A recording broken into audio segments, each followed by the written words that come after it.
I'm Rezlar. I'm Frosty. As nobody's really engaged quite yet. Yep. Oh, there we have a bit of. Oh, is that a triple stun for the Mystic? And welcome back to the Value Pack.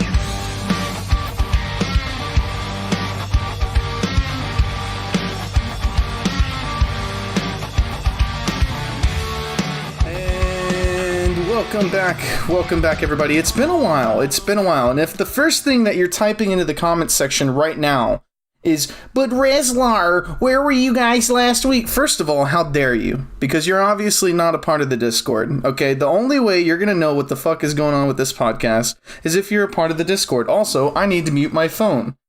Now, secondly, couldn't is a strong word. We didn't have a podcast last week because me and Frosty's schedules were literally so incompatible. Frosty was really busy, I was really busy, and we literally could not get them to line up at a time that wasn't like midnight. So, yeah, work and school stuff comes first.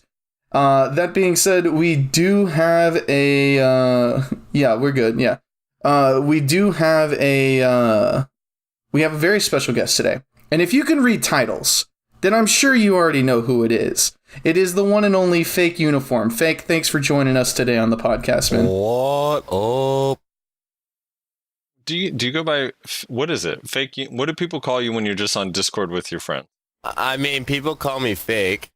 People call me Uni. Some people don't want to call me Fake, so they call me Uni, and then they're like, yo, what's your name? So my name is Nick. You can call me Fake, Uni, Nick, or Dumbass. I'm really cool with Dumbass. Dumbass is a good one. That's one of my favorites. Okay. All right, I'll go with Fake. Okay. I kind of like Dumbass. Yeah. Dumbass is a really good one. I would really enjoy being called Dumbass the whole way through. That'd be cool. It's just, I don't know, it has it's so brash at the end, the ass part. Oh, okay. Yeah, I think it might be part of the way you say it, though, because you kind of put a little stank on the end of it. You know, like, Dumbass. Exactly. Like Red Foreman, man.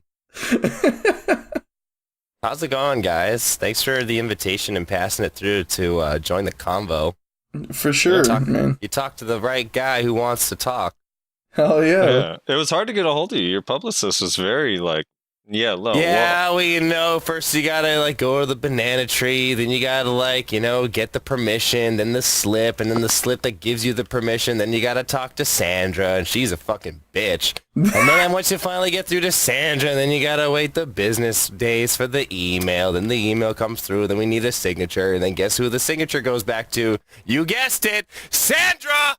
And now that Sandra's got it again, then we schedule. Here we are. You made it through Sandra. Sandra's like, why do I feel Sandra is like a kindred spirit to, what's that guy's name that always comes up in chat on your stream? Fucking, oh god, I could think of a lot, and I gotta be really careful with what I say. The guy from high school. Oh, Tanner! Yeah, Tanner, yes, Tanner. Oh no, Tanner's much worse, man. He's dating my crush I used to have, and he's still driving that same Mustang from way back when. He's making like $300K a year. He just bought a house. Yeah, dude, Tanner. I feel like it's a bit of a kindred spirit thing going on, you know? But for people who may not know who you are, why don't you just give a brief introduction? Hello. I'm Fake Uni, Fake Uniform, Fake Uni on YouTube, Fake Uniform on Twitch. I'm a full-time content creator. I come from a variety streaming background. I got partnered through streaming Minecraft of all games. Oh, Went shit. into variety again, found BDO, found a love for it in it, and a lot of frustration in it. Haven't been able to stop playing. I think I'm borderline addicted. But I make a lot of videos around this game. I do mostly a lot of dumb stuff. You could probably catch a lot of enhancing videos that I've done. There's probably a lot of enhancing videos maybe that you've watched, maybe you've seen. You can also take a look at my very, very sarcastically placed tier list that is very, very inconvenient for new players I've heard of. But yeah, all in all, I do a lot of arts and stuff and do a lot of creative stuff, and I'm the guy who's probably the loudest in the room. Thanks for having me. Yeah, for sure, man. All All right, let's just get into it, because as soon as everybody sees your name in the title, the first thing that's going to come to their mind, I wonder if they're going to talk about Joe. Joe Never Fails. Obviously, Man, you guys... you said we weren't going to talk about this! No. I specifically cleared it. Easy, Tim Allen, easy.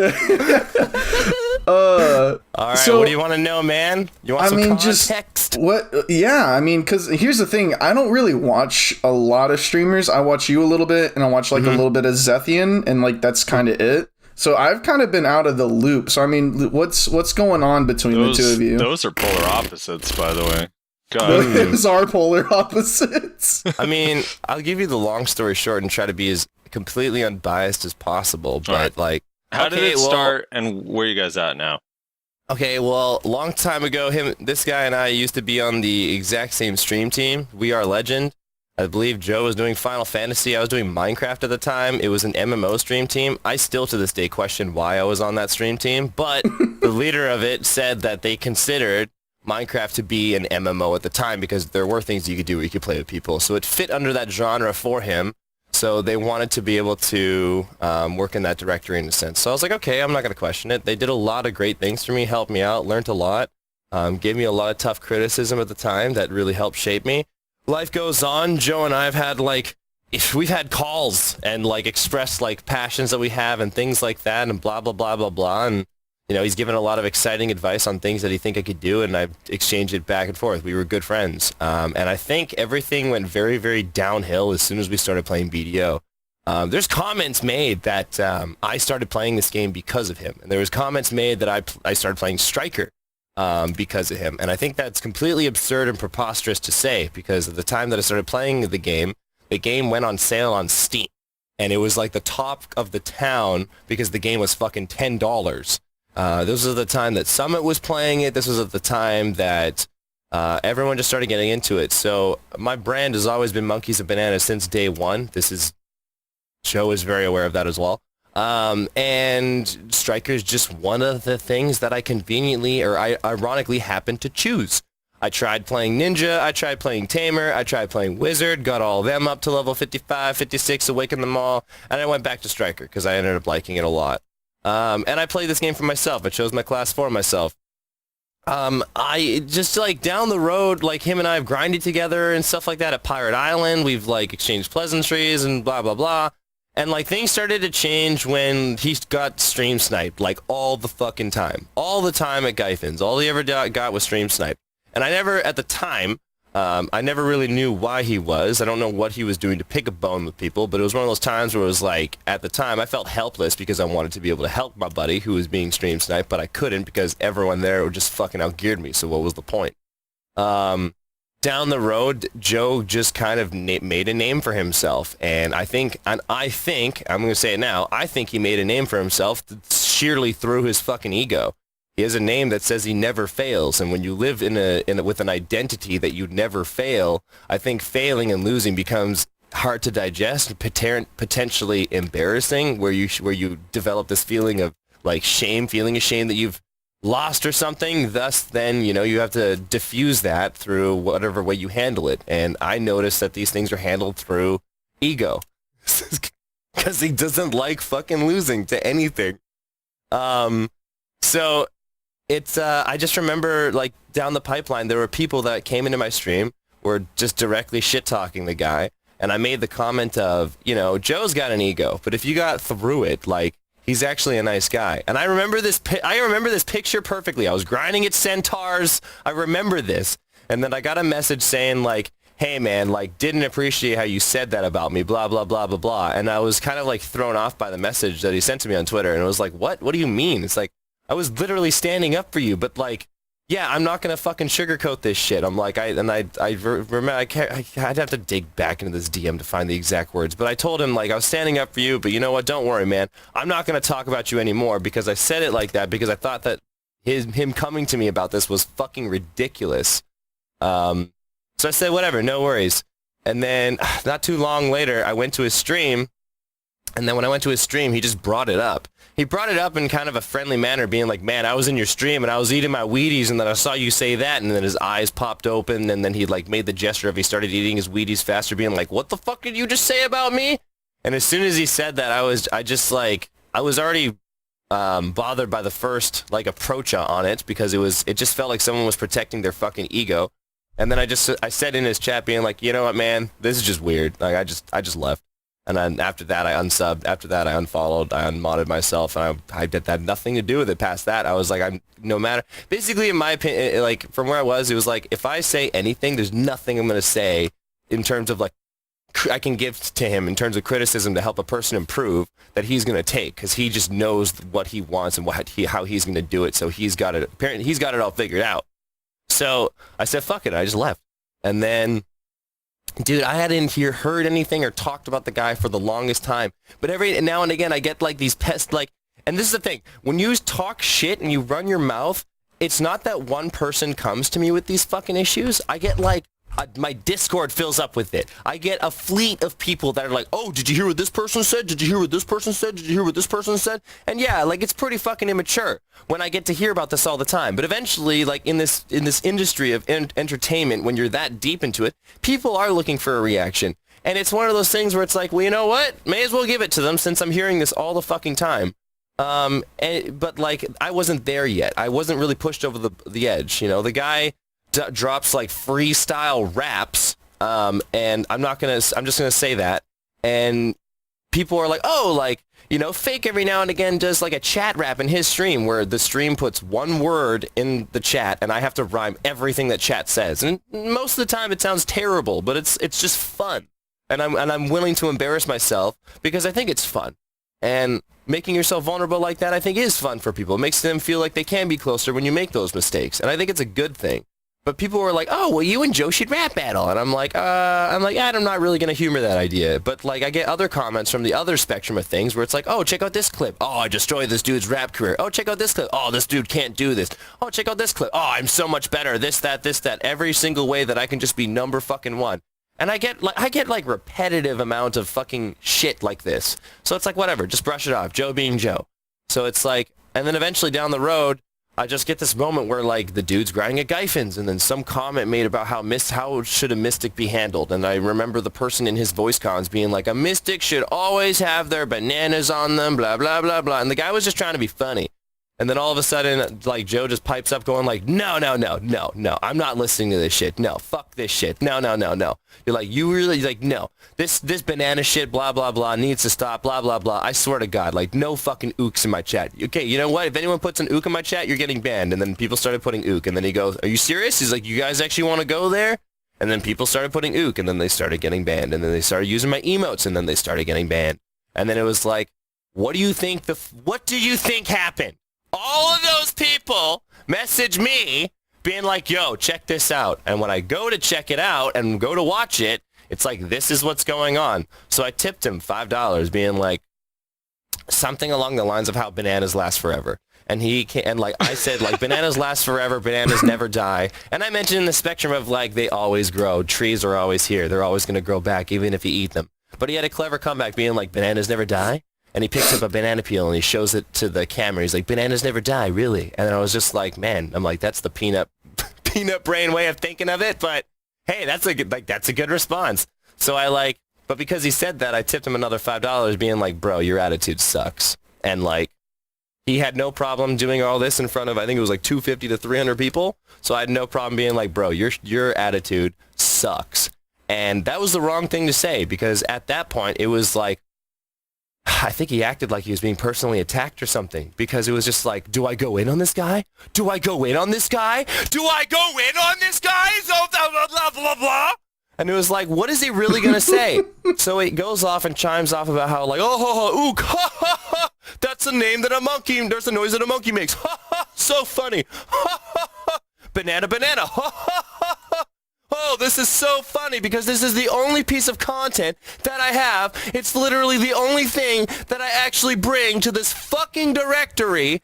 And like, I was like, at that time, it was like, whoa, this got blown completely blown out of proportion. And I really took a personal hit to that because it was like, to me, ook is not a joke. It's a fucking symbol, man. And it's like having a fucking J and F badge next to your name. And if you got a J and F badge next to your name, throw some fucking swag in the chat. All aboard the Joecomotive. Oh, let's put Joe beside every fucking word that has O in it. And I'm so clever. Ha ha ha! Joe! Ha ha ha ha! But you don't see me going off fucking being hypocritical of a brand that someone made. So for me, it's like when people go around and say ook, it's like, and another person says ook back, it's like a symbol of like being in the same fucking tribe, man. We're all in the same community. And that's a big word that matters to me a lot. So I quoted him. I didn't fucking clip shit out of context. I clipped it, and I knew that in case the clip got deleted, I would record it. So I recorded the clip, and then I took the clip, and I put it on Twitter being like, okay, bro, you want to put this in front of an audience? I shouldn't have done this, but I don't also regret it. But I shouldn't have done it, and I'm aware of that. But I quoted him, and I put it on Twitter being like, okay, Joe, like, why don't you just, it's exactly what I said, why don't you just put a JNF next to your, or some swag in the chat if you got a JNF badge next to your name, you know? This is my brand that I built for a long time, and you've been well aware that it's been, like, monkey banana theme since the fucking beginning. So that talk like that and act like that is completely narcissistic and completely hypocritical. So I put it on Twitter. That tweet ended up getting quite a bit of traction. And then I got an email from Joe. And, you know, it was, I'm not going to read it because he already did me the favor of reading it on stream, which, by the way, I was very happy he did. I don't know why he read that and what he had to prove. But I got this super passive-aggressive email that was basically like, I'll say sorry if I should, but I'm not sorry for criticizing someone. And then I got this email of how I can do better and how this and how that. And meanwhile, I'm getting this email of, you can do better. Meanwhile, while I'm putting out analytically the best videos I've ever fucking put out, just hired a part-time editor so I can upload more. My YouTube revenue, with God bless the help that I'm getting, ended up like doubling. And the reason why I mentioned this is because the money that we ended up making from the YouTube side of things, I ended up giving all of it to the person who's editing the video so I can give them a reliable part-time job. So what I'm trying to say is all this shit that I got critiqued and criticized for was like, you have no idea what you're fucking talking about. You don't have your fucking facts and your shit set straight. One sec. sorry, I had to clear my throat. You don't have your fucking facts set straight. So it's like, you're saying all this shit during the worst time. You're making these absurd claims just because you want to fucking just because you're angry. And it's like something that when you're angry, you say the worst things you can think of. So this was like one of those fucking situations. It's like, okay, let's just say fucking anything, right? So I kind of just ended it at that point. I ended up responding to the email saying, you know, fuck you. I'm just not like, you're a fucking huge crybaby. I ended up making comments saying that, you know what, like, I'm doing good right now. And there are companies that reach out to me that trust me to do a good job when they hire me. And I said the words because I'm that good. And the reason why I said that is because I believe that I'm that good in the sense of we've worked hard to build a skill set so that if we get confronted with anyone who wants to do sponsored content with us, they can trust that a great amount of work is put in and effort is put in to make sure that the product that they want delivered is delivered. And that's what I mean. I care about that a lot. So I just said, fuck it, like to fuck with you. And then guess what happened? I ended up getting blocked because so it was like, I could care less. Then it's like, then it was done. And then just down the road, I still get like these snarky little comments and these snarky little clips. Oh, did you hear what this person said? Oh, did you hear what that person said? Oh, did you hear what this person said? Then the one comment that really threw me off was, we used to do team meetings with some of the BDO creators, and I wanted to just do it, like, I wanted to get back into having like meetings with these creators so I could feel connected to them again, because I missed having these conversations with people through opinions that I also value. So we set up the idea of a podcast, and then we did one of them. And then all of a sudden we started getting comments again from the same fucking person being like, podcast? I didn't know there was a podcast. Then it was like this big sigh of like, ugh, like I can't believe I'm not, as in like, I can't believe I'm not invited to this. I don't know why these guys would be doing these podcasts, but it sounds like something that children would be in. Children that just screaming at the top of their lungs back and forth, blah, blah, blah, blah, blah. Probably some idea that less successful people do so they can leech off the success of more successful people, blah, blah, blah, blah, blah. I guess that's why I wasn't invited. and it was That's Rezlar too. Well, it's like why? It's like Yo, it's why, your boy. why would you make comments like that? Because like even if there are people doing podcasts on to a smaller degree with a smaller audience, like you just can't say shit like that, man. Like remember where the fuck you came from. And there's people in here that genuinely fucking work hard to do what they're doing. And you know what? So what? Not all of them have the fucking best ideas and all of them figured out. But like, you can't criticize people for trying new ideas. And here I was trying a fucking new idea. And lo and behold, Cacao reached out to me because they wanted me to do it more often. People were suggesting topics. Other creators and bigger creators and smaller creators reached out wanting to be involved. It really felt like I had a communal impact. And I loved the feeling of that. And then just hearing these things being completely discredited is just beyond me. Being told that I do nothing is just beyond me. So I sit here and wonder why the fuck this is all fucking warranted. So I've just heard enough comments and snarky comments that I went back to the comment of, I would destroy this person's rap career when people, because one of the most common things that people suggest for Joe and I is to fucking rap battle. So I said, fuck it. This is the only thing that I feel that is like viable to do to literally put someone's money where their fucking mouth is. So I had enough comments stack up and just dumb shit that's been said that I hung on to all of it and I let it fester and I let it be a motivator for something that I wrote. And then I came out with a diss track. And then I wrote a second song immediately after predicting what I thought he would fucking do. And I put that out immediately after because I felt like he wouldn't respond, to which he didn't. So at this point, I don't really know what decided to start this, because I'd genuinely probably still be friends with the guy if he didn't think that everything everyone said was a fucking personal attack to him. But at this point now, it's just like, shit talk, shit talk, shit talk. I got impatient. I finally responded by responding back. Then it was just like a ridiculous amount of fucking grasping at straws and playing victim card. And then I said, fuck it, diss track. So I put out the diss track and said, you can respond. And then, you know, in short, like, you don't fucking say that you're better than somebody else, then someone calls you out, and then when they call you out, let's say in the diss track, for example, you don't say that I wrote 2 16s and this shit was way better than what you came up with, blah, blah, blah, blah, blah, but I just didn't finish it because it was a waste of time. You don't say that. You fucking just drop that shit. All right? And I'm like, this is so when you have 2 16s, that's over half a song. You're missing a bridge, a final verse, and a potential chorus. You're almost done that, is what you're telling me, which just sounds like a lie. So it's just like, I just said, fuck it. I said, put your money where your mouth is, and we haven't heard back since. So now, for me, that's the finish line for me. I don't care what is said after. I don't care what comes out after. I don't care what the fuck is brought up after. I know that I'm within TOS. I'm not worried about getting banned.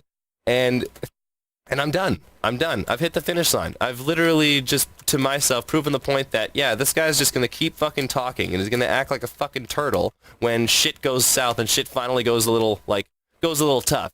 He comes out of his shell, he runs his fucking mouth, and then as soon as these people like fucking say something back and they actually have a viable argument, rather than fucking looking at yourself, you go into your shell and go, victim card, victim card, victim card. Oh, it's not my problem. So that's my fucking perspective on this Joe shit.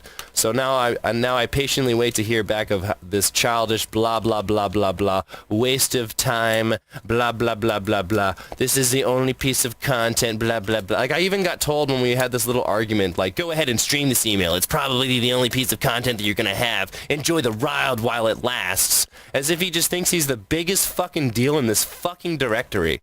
All right, I'm going to tone it down because I'm going to start fucking name-calling here in a second. I want to make sure that I'm staying on topic. It just pisses me off, man, because, like, fuck. I used to be friends with this fucking monkey, man, and all of a sudden it's just, like, grasping at straws as if I play this game because of him, as if I fucking make my YouTube videos because of him, as if I do every fucking thought I have is motivated by this guy. Yeah. So, yeah, that's my fucking issue. Okay, a lot of things to unpack here. Well, hold on. I just want to make sure I'm writing. I have written down, that was the long story short. Yeah. Dude, I can go into detail, man. I could take up your whole fucking day with this shit. I could take up, but luckily, hey, I filled up half your episode with this. Yeah, dude, there it is. Huh? See, now you're belittling chunk. the value pack. Also, I don't remember being in this content creators meeting. All right, we've been doing this podcast. Yeah, where were we at? What the hell? All right. So I've immediately sided with Joe on this. It's okay. I'm not gonna give you reasons to take sides or whatever. If you're on Joe's side, it's cool. Shit. It's cool. Okay. You team Joe. I get it. Let's unpack some of this. So like I said, I don't watch Joe. I think I've watched his stream like once maybe. Mm-hmm. And I watch you a little bit. I watch Zethian a little bit. That's about it. This is the first I've ever heard that you guys actually have a bit of a long history. I like, know. That's kind of. Well, I know because he plays he acts like oblivious to it. He doesn't I don't know. It's like he has a hard time saying other people's names, and like unless it's like even before BDO. Like that's crazy. Actually, yeah, we've you guys would kind of end up on the same game. Almost 4 years. Yeah, that's kind of nutty. That is the first I heard of it. Too. I know. That's why I'm surprised it like really actually got to this point. Well, for us, we got, at least for me, I don't know, Rezlar, how you heard about it, because I actually kind of missed all of this. I saw some of the raps you put because Shaky Bay had some on his stream, and I was like checking out his YouTube video. Mm-hmm. So I hadn't heard about really much, but then, you know, like some of the listeners are like, oh, hey, like JoeNeverFails is mad he didn't get on Fake Uniform's podcast because of this and this. And I was like, oh, okay. I have no idea what's going on. Let me try to look into this. Well, the first comment made was like, oh, this is something the less successful people do. And then then it's like the next day it was like someone asked again, are you going to be on that podcast? And his comment was, I don't know what podcast you're talking about. But if it is the podcast that I'm thinking of, I think the person who hosts it intentionally doesn't have me on it to make me feel bad for some reason, to which I don't know. And you know what? I don't care. I think my voice, no matter what, is going to be heard either way, and I think I'll do just fine. And again, another comment made towards as if everything I do is just fucking revolves around them. See, so there's a reason why I don't want to have this person on said given podcast, because you're a fucking moron. To me, that still sounds a little bit like he's talking about Rezlar. You think so? It's possible. Yeah, I'm not ruling it out yet. Does he know you do a pod? Like, have you hit him up before? He has no idea who Rezlar is. He has no clue. Okay. I mean, the only way he would probably know is, well, anyway. Here's the last thing I just want to say is that, like, you know what, man? If I'm tripping, I've asked people to tell me, am I tripping? Am I fucking going over the rails? Am I fucking handling this poorly? Because I've been dealing with it like this way, and I decided to finally fucking speak up. And I've been asking so many people to tell me, man, am I not flying straight right now? And I've had nobody tell me that, like, they think that, like, what I'm doing is this, that, or I could improve on this, that. The only thing that I've given actual constructive criticism on is that if I make more music, I need to work on pronunciation better. So it's like, okay, I'll take that. Sure. Yeah. But, like, I'm trying to make sure that, like, I'm not fucking going out of my way to just really, in a sense, harass somebody, because that's the last thing that I want to do. Right. So there was a couple things that I wanted to touch on. Sure. I guess first of which I'll start with Joe. Here's my honest analysis of JoeNeverFails as somebody who doesn't know the guy and doesn't interact with the guy. Just from the like clips and stuff that I've seen in the limited amount of time I have on his stream, he has a tendency to react in the extreme, which brings on even more of the shit that he's reacting extremely to. That's exactly how I feel. I feel like he doesn't like, this is what I mean. I don't mean it as like the guy just has it coming. I don't mean it when I like it just, this guy just deserves bad shit. It's like, no, I don't think he realizes that like he is an emotional guy and he is a passionate person, which is clear to see, but he doesn't realize that emotion and passion seeps through, and he says things in ways that, yes, he has it coming. When you go off and say that you were the best this and best that and best this and fucking Final Fantasy and best this and best PvP or this and best that, guess what? People are going to want to come up and challenge that. Yeah, so my perfect, or what made me think of this as a perfect example was when you were talking about how he was getting stream sniped at Gyphon. Mm-hmm. And I was like, dude, I actually think the stream sniping was like relatively like just low-level trolling until that whole spiel that is now one of the best memes in the BDO community about I'm the guy with the fucking hot girlfriend. I'm the guy who's going somewhere with the beautiful girlfriend. And you know what? At the end of the day, it doesn't matter because soon enough, you'll just be reminded of how much it sucks to be you. Yeah, you're so insignificant. And it was like, dude, you just made this so much worse for yourself. And like, that was the point where it just like ramped up to the point where like, it was like insane. My roommate like literally the dude just literally ran in the couldn't room move. going like, I'm the guy with the hot guy. Like my roommate's all caught up in this. He thinks it's hysterical. Dude, that is one of the best copy pastas to ever come out of BDO. It's Tanner from high school. It is Tanner. Anyway, I don't want to go on this, like, have this whole episode as just one big fucking rant at tearing someone apart. I just want to be clear that, like, someone's asked for my perspective, and I've just simply tried to give it. I'm not trying to go out, because here's the thing. At the end of the day, you guys should support whoever you want to support. You should watch whoever you want to watch. At no point in time, and still no point in time, will I say, don't support this person. Because you should. If you have every reasons to support whoever you want to support, you should. And I encourage you to, because we all come from the same pool. We're all a very small community. Everyone here knows everybody. And this directory and this game would be nothing without its community and its creators, all differences aside. So please don't let this be a wait for a decision for you to make, because if you guys are supporting someone in particular, myself even, support these people and myself because you want to, and let that just be the only reason you need.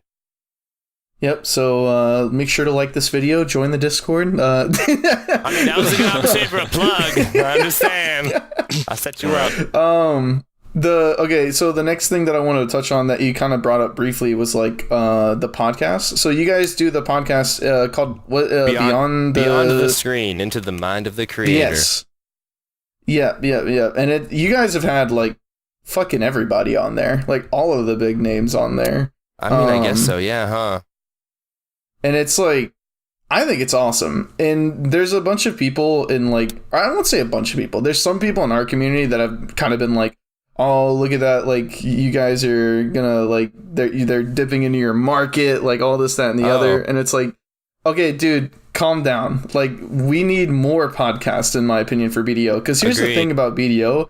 I don't know if you've noticed, listeners, BDO is a very grindy game. You know what makes it a little bit more bearable? When people put out long-form content. Yeah. You can listen to the whole time.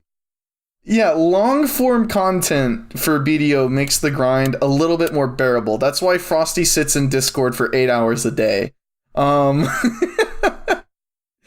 it's like, I think we need more podcasts. That's just my opinion. And we're just one of them, and we're probably one of the smallest, but that's chill, because we're on our way up. We're actually growing, so thanks to everybody listening. I will be clear, too, since we're in this territory, but the only reason, again, why we did the podcast is because we used to have voice calls with some of the creators. Like, we're friends, man. There's a lot of us that are just genuine friends that fucking hang out, and we don't get a chance to hang out often. So what's nice is that on Monday, it is a chance to, one, express our opinion on something we know a lot in, but it is a chance also to hang out. It is a chance to get together, and it is a chance to, like, collaborate. So, for me, I'm trying to figure out ways that I can get my upload schedule to like 5 videos a week. If I can consistently put out 5 videos a week, then I'm doing full-time YouTube and full-time Twitch, but that's a hard thing to do.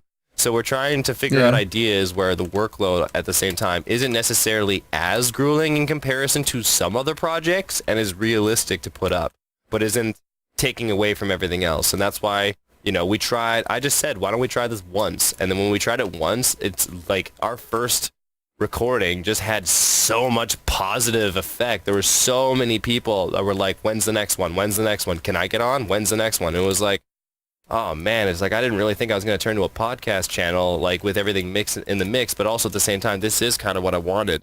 So we've made a lot of mistakes along the way, and we've tried to figure out structure to things that make sense. And I mean, it's only gotten better. We've done this for 5 weeks in a row now, which isn't a long time, but like, we're ready for next week. We're ready for the week beyond that. And there's more and more people that continue to poke interest and want to get involved. And when it comes down to even Cacao and like PA poking interest in the topics that we're covering, I mean, it can only be doing the game a world of good by expressing these opinions and potential good and bad ideas by having this conversation in the room. It's not taking away from from anybody. And if anything, like, yeah, like we No. need more podcasts. We need more YouTube creators. We need more streamers in the directory, because as a whole, it grows this community.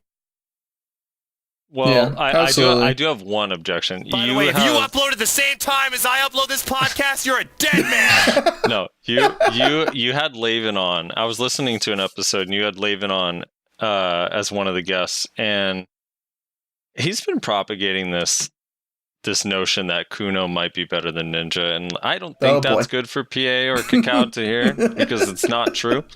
All right. Yeah. Frosty literally a while back was like, hey, the gist of the message was, hey, we should have Laven on because I want to confront him about these things he keeps saying about Kuno. Laven, get your ass in here. Well, we had Laven on a long time ago. He's a really chill guy. He's super nice. I love Laven. He's such a nice guy, man.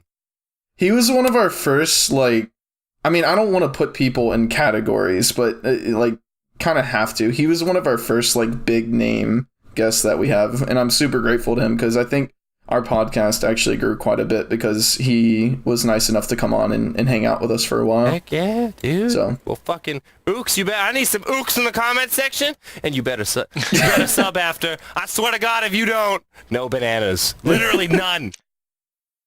Oh, wait. All right, so I appreciate that. I have some more generic, boring questions, but Yeah. I'm kind of curious. So, you started playing BDO right when Steam came out, Yeah, right? right when Striker came out, actually. Ironically enough. So, was it, because, man, like, during that time was kind of this crazy hype thing because of, well, the Steam launch, like I did you not said, play the but game because someone was playing. I played it because it was Summit was sale on playing. Steam.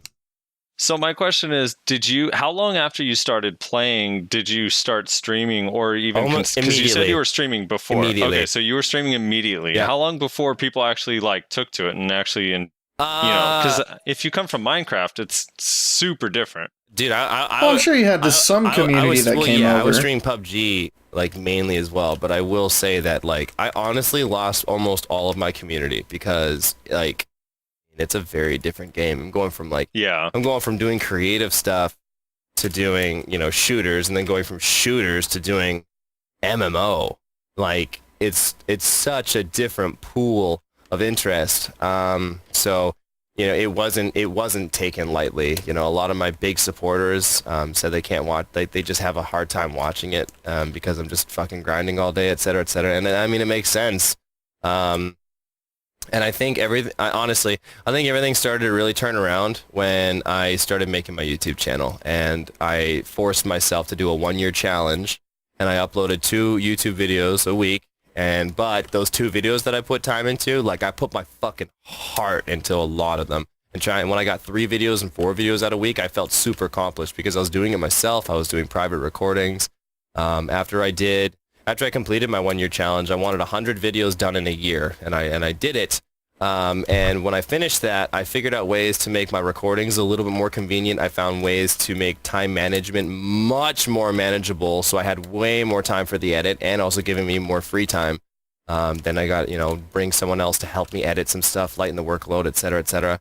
It wasn't until after about a year then things really started picking up and getting more attention. And I solely just think it was because of the effort that I was putting on YouTube and literally just the statistical side. My videos were doing, good and still doing good for my channel size as far as I'm concerned. There's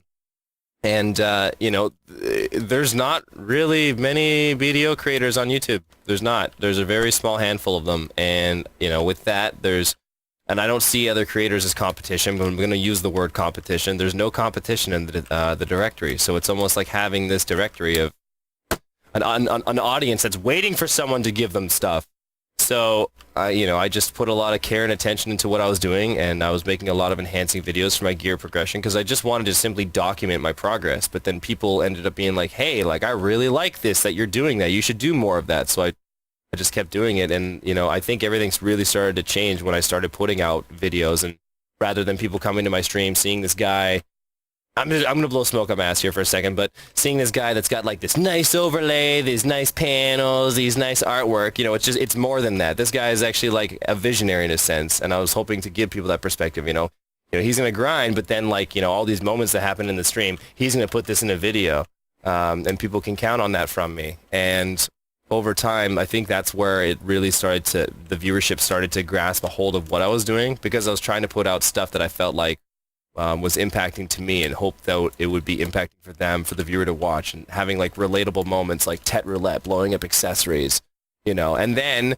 I got motivated by other big creators who were doing what they wanted. Anyone can go into a game and be like, I'm going to play this to the point that I get good at this. Anyone can do that. So I went, I like these guys that I'm watching because they're going into these games and they suck at them. They're so bad at these games that they're playing, but they're setting up different challenges. Like, hey, why don't we take this and see if we can just break the fucking game with it? It's like, yes, that's my kind of shit. Like, I love stuff that makes people laugh and stuff, et cetera, et cetera. So it's like, here I am being like, hey, here's a lamb. I wonder if we can bring this to Pirate Island. It's like, who would do that? Nobody. So it's like, that's the kind of stuff that it's like, I just want to go in and do. I just want to go in and do just random dumb shit. So then I just started doing more and more of that and trying to put more of my personality rather than putting out guides and this and that and this and that. Hopefully that I can grow an audience that knows that like I can try to entertain them in no matter what game necessarily that I go to. So over time, like I've just figured out things that I like to do. I've figured out things that I like to do as a creator. I feel like I've really discovered myself as a creator through challenging myself.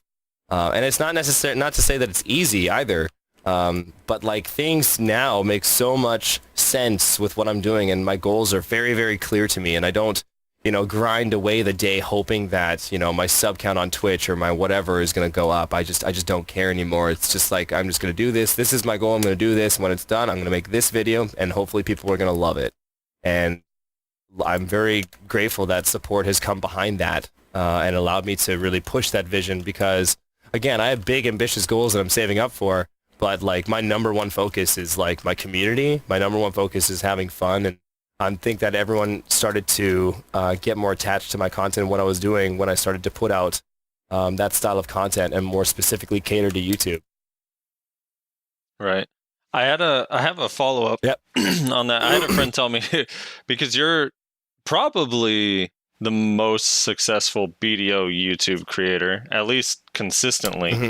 Maybe not the single most watched video, but consistently most watched videos.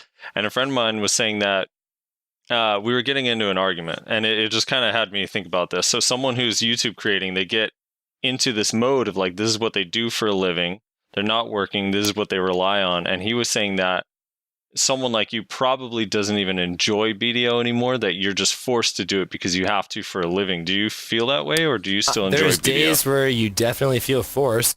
Hang on one second, I gotta clear my throat. There's definitely days where like you feel forced, for sure. There's days where like, and I've displayed it on stream that like, I don't want to grind. I don't want to do this. But you know what? I don't feel obligated to play BDO because I come from a variety streaming background. So your friend, in a sense, isn't necessarily wrong, but they're nowhere near right. Because when I make a BDO video, I come up with the idea and I get excited. I try to come up with ideas that I'm excited to share.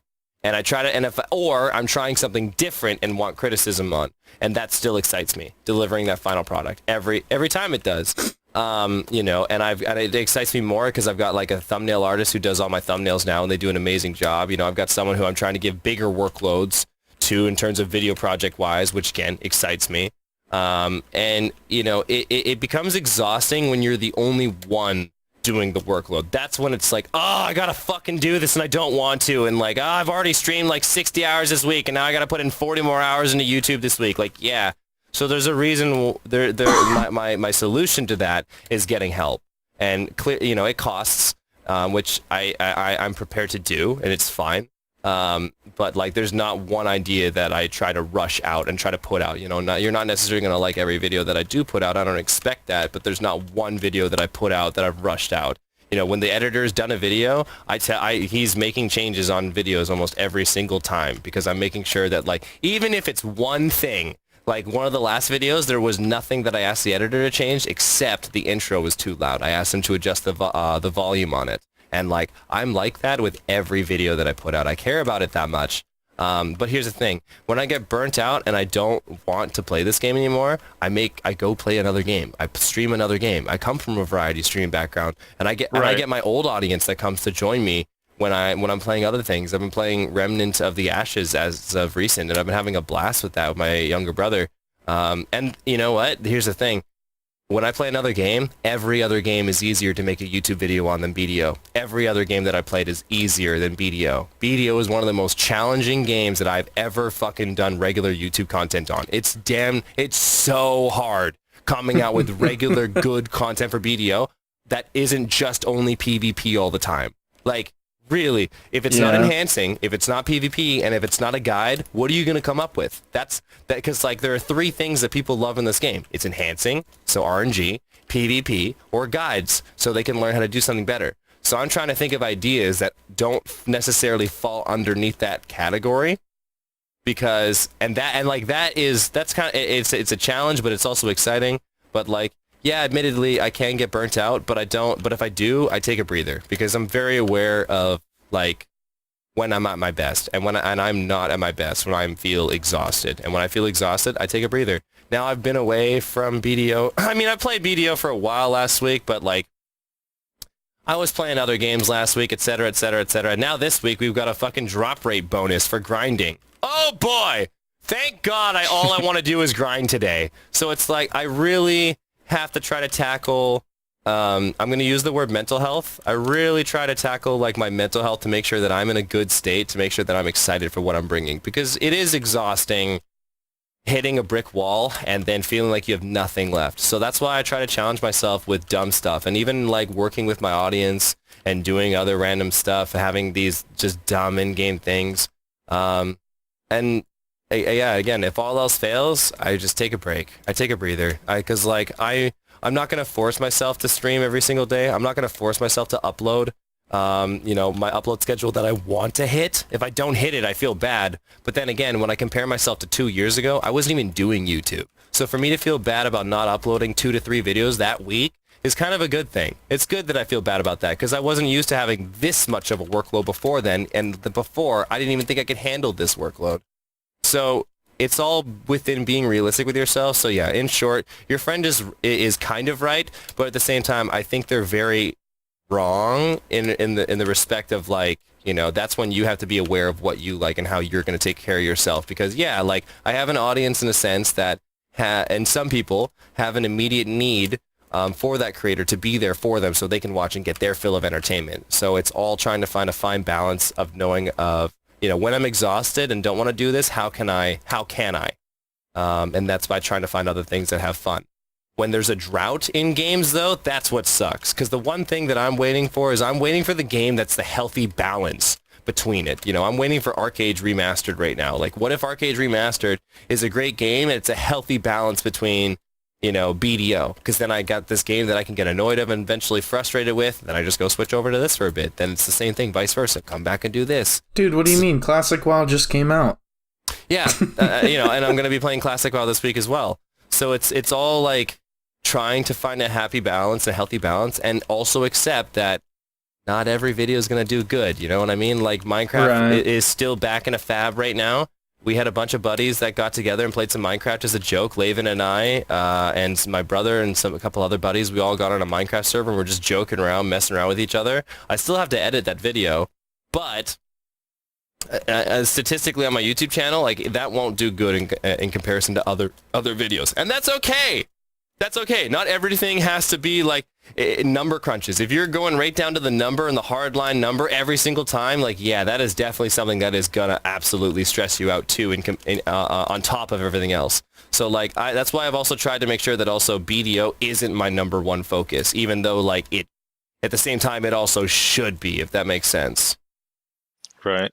Do you ever do a grind hour without any cameras rolling? No recording, right now. No stream? I'm grinding right now. Hey. The camera is rolling. But technically, right now, you're recording this. So I mean, I'm recording my audio. I mean, I haven't talked about the loot and the shit that I've gotten, but like, last night, I like this game, man. I like it. All right. I like Yeah. it. That's good to hear. Yeah, because That's good. there was like something But that kind of irked me a little last thing bit. Last thing I'll say, I do try to force myself to take time off this game, though. Like, I force it. Like, Monday, Tuesday, I don't play this game. Otherwise, if I didn't have that rule, I would. And if I did, then eventually I'm going to grind for so long that I'm going to go, oh, what if I just stream this? And the next thing you know, I didn't take the time off that I was supposed to away from this. So my goal on Monday and Tuesday is making sure that if I am putting time into creation, that it's like the video editing side, or I'm playing another game, or I'm taking a break, or like, like I'm going on a date or something, or like I'm going to treat my like yesterday, like I treated myself to like fucking like $50 worth of 7-Eleven junk food, and I just pigged out. I ate like 3 bags of chips, had a bunch of bottles of soda. We got KFC chicken. Like I just make sure I have those days that I do spoil and pamper myself, because I don't do it often. And the thing is too is that some people may say that you may get exhausted through doing these kind of things, but then again, what kind of personality type are you? Because when I grew up, man, like all I ever did was creative stuff, sitting there for hours drawing pictures and this and that, and like I did like little like animation and stuff like that when I was growing up. So like I just naturally like doing this stuff. And there are some videos that I edit that I genuinely have a good time editing the whole fucking thing through and through. There are some projects that I do that are a bit ambitious that I'm like, this is going to be a big workload, and I know it's going to be like that.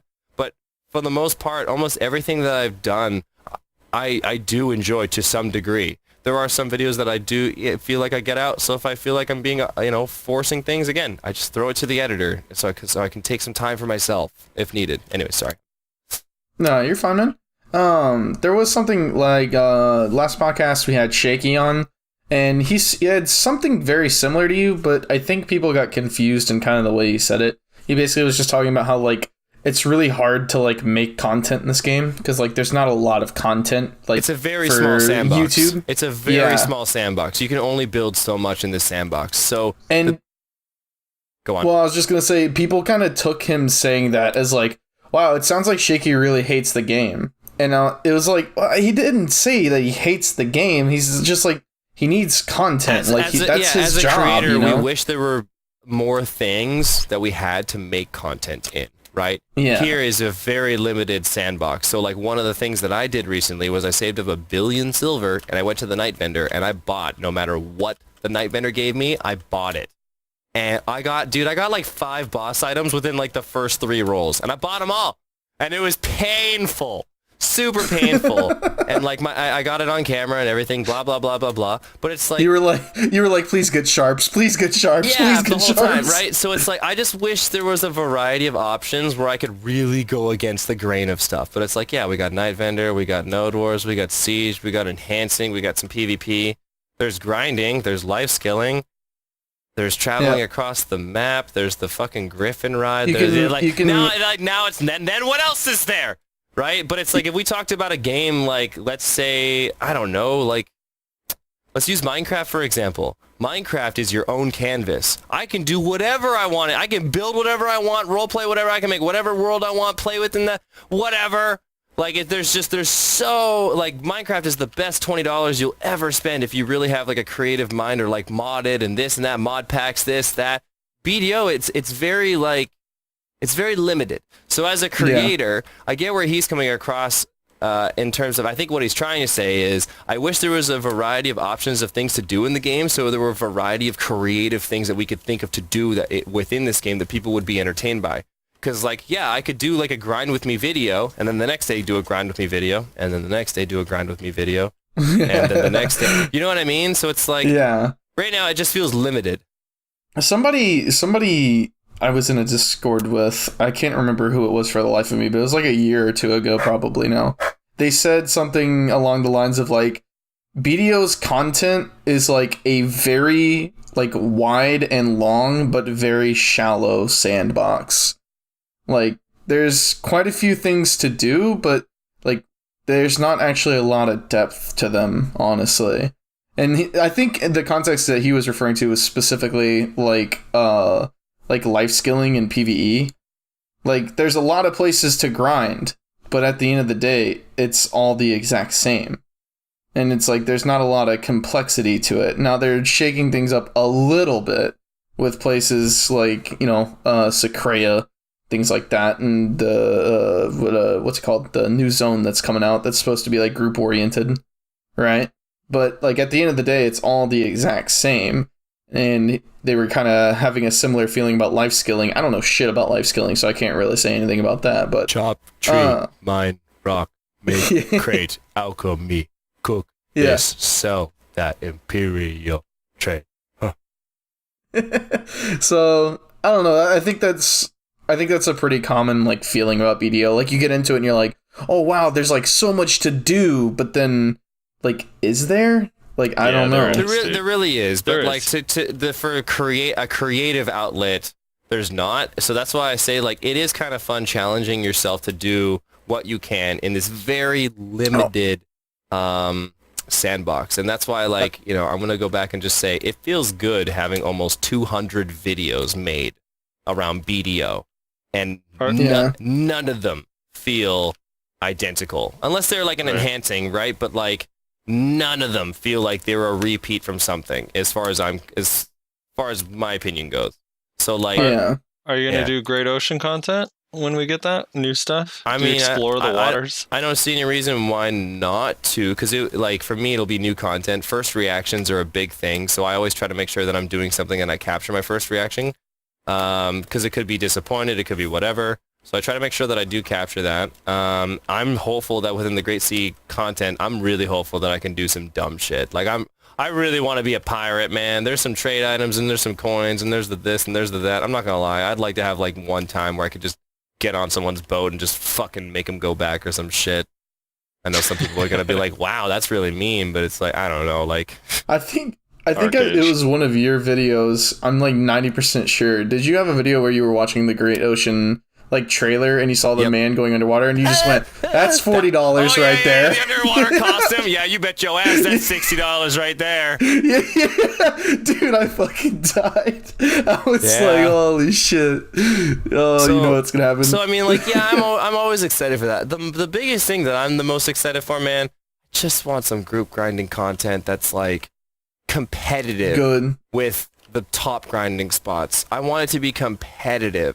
I want a 2-man grinding spot where I can hang out with one of my buddies and like maybe like, you know, have like a day where I'm just like, recording us in comms or something or whatever. Have a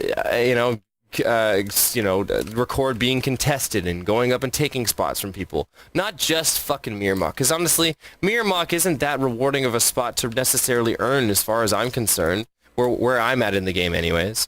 I know some people may feel indifferent about that, but like, I'm just, when we come back to the creator thing, I'm just looking for the variety of life that I can, you know, throw some spice in. Yeah.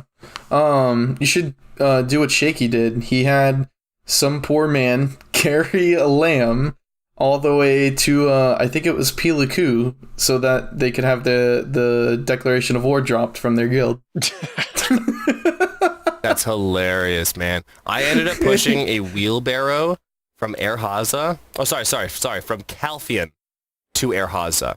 Then took the wheelbarrow and put it on a raft. And then we went off the map, and then my game crashed, and I lost the wheelbarrow. Oh no! I was standard. I know. Wasn't it in Hex, Frosty? Didn't we have a wheelbarrow race at one point? I think it was after a Node War. That was not me. If we were there, I would have flagged, dropped, kicked people, and flagged. There's no way. I can't remember if that was Hex or something else, but yeah, you really gotta make your own fun a little bit, honestly. Well, yeah. And the how this podcast works, Fake, just so you know, I'm the Debbie Downer. I'm the negative guy. I'm the one that like, yeah. And then Frosty is the one who gets a paycheck from Cacao every week for standing up for everything that they do. So first of all, you're not bad cop. You're dumb cop. And second. The thing is you say there's no, it triggers me because you're talking about a game that you've literally been playing like nonstop for 3 years and saying that there's no I've done the same thing for 3 years. Yes. Oh yeah, you've done the exact same thing for 3 years. Correct. Yes, I have. Stop. Then I've done nothing but grind. I've done nothing but grind, fight people, and fucking spend reroll coupons. Spend money on reroll coupons. Have you played any other games before? Yeah. Like, people played Diablo 2 for 5 years. It was a hack and slash, which was very similar AI to this in the mobs, where you just kill waves of mobs. People played that shit for 4 years, and that was literally the only thing to do. You know what kept that game alive, though, as far as I'm concerned? Some people are going to agree and disagree with my opinion. You know what kept that game alive? Group content. People. Like what? People kept that game alive. Dude, how good is it when you're in a fucking party and you finally get the rare item that you've been waiting for, or 4 people are there and you have to decide who's going to get it? No, man, it's I have a hard disagreement. No. Diablo 2's loot didn't reward you getting the item. Remember, it was the first person to click the item got the item, not your group. Exactly. It was... No! That was awful. Those create moments, though. It's like, man, I can't believe this asshole just took this, never working with this guy ever again. Or you get that one guy that's like, oh, I know how bad you need it, you take it. But, like, I don't know, man. I had really good times of being in comms with my friends and, like, doing the fucking Bale expansion. And, like, I just think that's the kind of content that does keep games like that alive, because it comes down to one simple word for me. And for me, it's community. So I completely agree. So BDO, if we had content that, not necessarily as like that, but we had group content that creates those stories and drives those conversations with people, it's just going to drive people to want to hang out with one another, which again, as far as I'm concerned, creates magic. I think magic is a real thing, but I think magic is more of like a vibe. It's more of like the memories. It's more of like the really special things that matter to you that you get to experience with people. And BDO just doesn't have that unless you're top fragging. I mean, all right. I grinded Hell Cows for 2 years. I love Hell Cows. I love Hell Cows. Doing the same thing over and over, but we were fine with it because the standards didn't matter. And now the standards are so high, and even though there is a lot to do, you feel like, I don't know, like eventually I guess we just got to get like a real life. But Node War has some cool content. I mean, in Diablo 2 for me, it was actually, I always equate Diablo 2 to like the first action combat game I ever played. It actually like made it hard to play games like World of Warcraft because you could actually dodge Bone Spear and Bone Spirit by maneuvering properly, and then you play World of Warcraft like, wait, I can't dodge anything. Okay, say when. I'm opening a fine accessory box. Say when. All right, here we go. Ready? On 1, 3, 2, 1. I bet you can guess what it was. You must have cheered. Crescent Ring. Crescent Ring. Hell yeah, baby! Woo! Hey. Counter, for lining up purposes, we said that at the exact same time, so just use that there. Yeah. So do you PvP ever? Because I know the first time you and I met, this is actually funny because you probably don't even remember this, but I was told, well, Rezlar knows, we were told multiple times that FakeUniform is A, never heard of the podcast, and B, never heard of me. And I was like, I'm pretty sure we used to duel back at like Necropolis on Arsha when Necropolis was cool quite a few times. You were like, you and one other person I saw grinding there for some reason. We were like the only few idiots. But do you PvP ever or not really? Is that your thing? Do you like PvP? I PvP actually more often than people think. I do a lot of PvP off stream. But like I practice and like I hate RBF. I think RBF is a joke. I think it's such a it's just because it's not balanced. There's no fucking anything. There's no, and like I don't know. It's not like I feel like there should be a cap, but maybe it should be more like, you know, Destiny PvP system in a sense of like, you know, you have the what is it called, the something of iron, where you can go in and like all your gear is accounted for, but then like, you know, when the event's over, it goes back to like a set cap. And I don't know if that's necessarily the solve for it and fix all issues. I just don't like how it's unbalanced. I don't like how it's just a clusterfuck. I don't like how you have to rely, like good and bad teammates can make or break, and then coordination's the big thing. It's really good for guild practices, though. That I will give it that. I think Arena of Arsha needs to be utilized way better because I feel like that actually holds the group PvP potential and actually holds a much more firm standing in something that holds an actual official, I've got a rank in this. Right. So like for me, I love the duels. I like the 1v1 fights, man. That's what I'm a big fan of. I love dueling. I love dueling culture. So like when I'm in BA fighting one person, that's what I fucking love. I don't like I merc in Siege. I've been in Siege. I've been in Siege guilds. I've done Node Wars. I've done lots of Node Wars. I think the only thing that I desire to know more in Node Wars is more like guild officer and guild leader specific things, because like I've never built the fort, so like I'd like to do that, and just little things, just like that's kind of what I want to know. It's pretty fucking annoying. Yeah, I'm just gonna go ahead and warn yeah, you. from what I hear, there's like a little things that I want to touch up on, which I think are completely fair to say. I don't know all. I know there's lots of room for improvement for certain things. I've been practicing against a lot of different strikers. There's a couple strikers definitely in mind that I really specifically wanted to fight against on NA that I've been trying to fight against more so I can practice and get better at. And, you know, when I fight these guys and those guys tell me I'm getting better, makes me feel good, because like I really want to be a disgusting package to deal with as a striker. But I know that I'm not going to, you know, be the god of all gods in comparison to other classes, Lawn, Sork, etc. So yeah, I do PvP, but I do have like I got some gripes with it as well. So I like how you say you bring up like RBF is like bad, Arsha like is kind of not super good. Like, Arsha is really good, but Arsha you have to make it what you want it to be. Yeah. It has so many problems with it though, like crashing, getting kicked out, DCing. Yeah, your internet. No, not me. I'm actually one of the few people who never fucking DCs from Arsha, surprisingly. It's gotten a lot better. I mean, we went through the whole BSR. Yes, I mean, it's gotten a lot better. Any issues. I'll give you that. But here's my point. Yeah. These are things that could be really, really good content for the game. Some of them but they're not. But they are. Some of them are. But they're not. How are you going to say that BSL wasn't good content for the game? BSL was great. And the BSL shut down. BSL was so great. Well, and the BSL is over because the community can't fucking handle it. That was the community, but that wasn't the BSL game. Shut down? I didn't realize it shut down. Yeah. How dare you? We did a whole podcast about it. They quit. Wait, hold on. Before we got to dive into this. Okay, but first, I want to come back to this. I want to ask Fake, what? Because you've been practicing PvP. Why don't you just first attend Joe on stream? Because I'm not going to stream snipe him. That would be so good content. No, you organize it. We go to the Arena of Arsha. Yeah. Everyone watches. It's like a donation stream. Well, people have asked for that, and hang on, I just got to fix the mic. Everyone likes watching Striker v Striker, watching you guys mass destruction each other Here's forever. The thing. The guy thinks he's crazy. Let him think he's crazy. Let him. Like, I also don't think it'd be fair to fight against a striker who just re-rolled.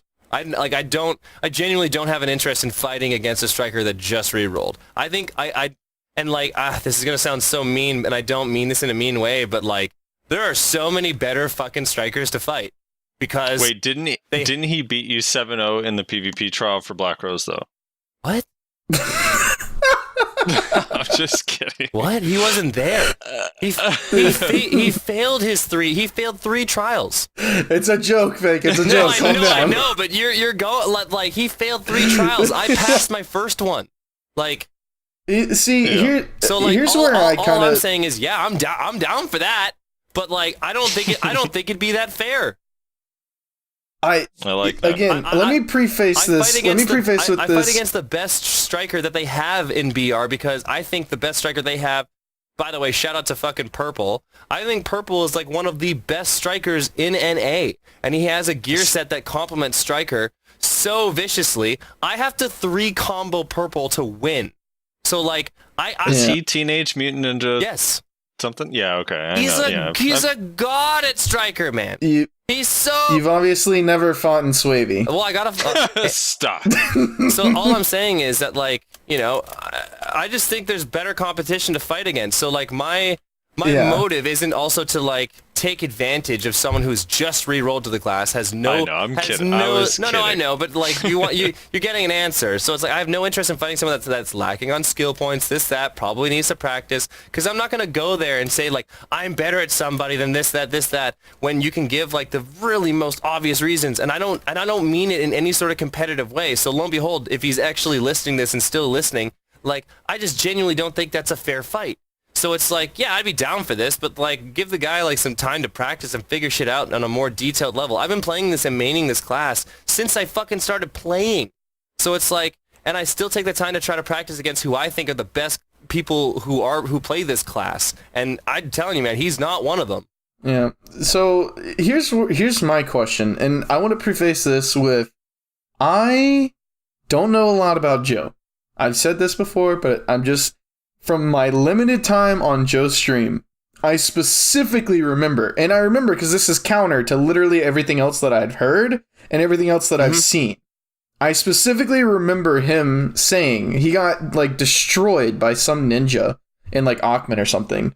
And somebody in chat said something about it. And he literally said, well, dude, I'm actually not like that good at PvP. So if somebody is like just way better than me. I've heard him say time after time after time after time that he's a PvEer. I've heard him say it and own it and this and that. I don't think there's a problem with that at all whatsoever. I don't have any, like, here's the thing. I'm not like, I have a competitive nature, but I'm not out to compete with this guy either, because we're all come from the same pool. His stream, in a sense, does a world of good for this community, and I think everyone else's stream does a world of good for this community, including my own. We all come from the same pool. Again, so, like, I don't know. I can't discredit somebody for that, in a sense. So, like, I'm on your side for this completely.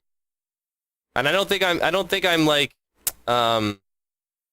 hard to talk to in terms of, like, this topic as well, because I don't know, like, I'm not trying to put myself before fucking somebody else, in a sense, unless I have to, and someone, like, is making it directly competitive because they want to, and which I'm not trying to be.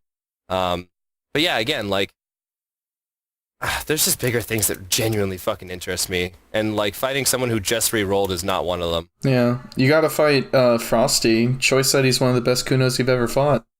That he did. According to somebody somewhere. I don't know why someone said that. Also, I'm a Sork. Everyone knows. Oh, that. did you re-roll off of Kuno already? Dude, remember when they refunded me the coops? They were just sitting there, you know, looking all nice. The last thing I will God.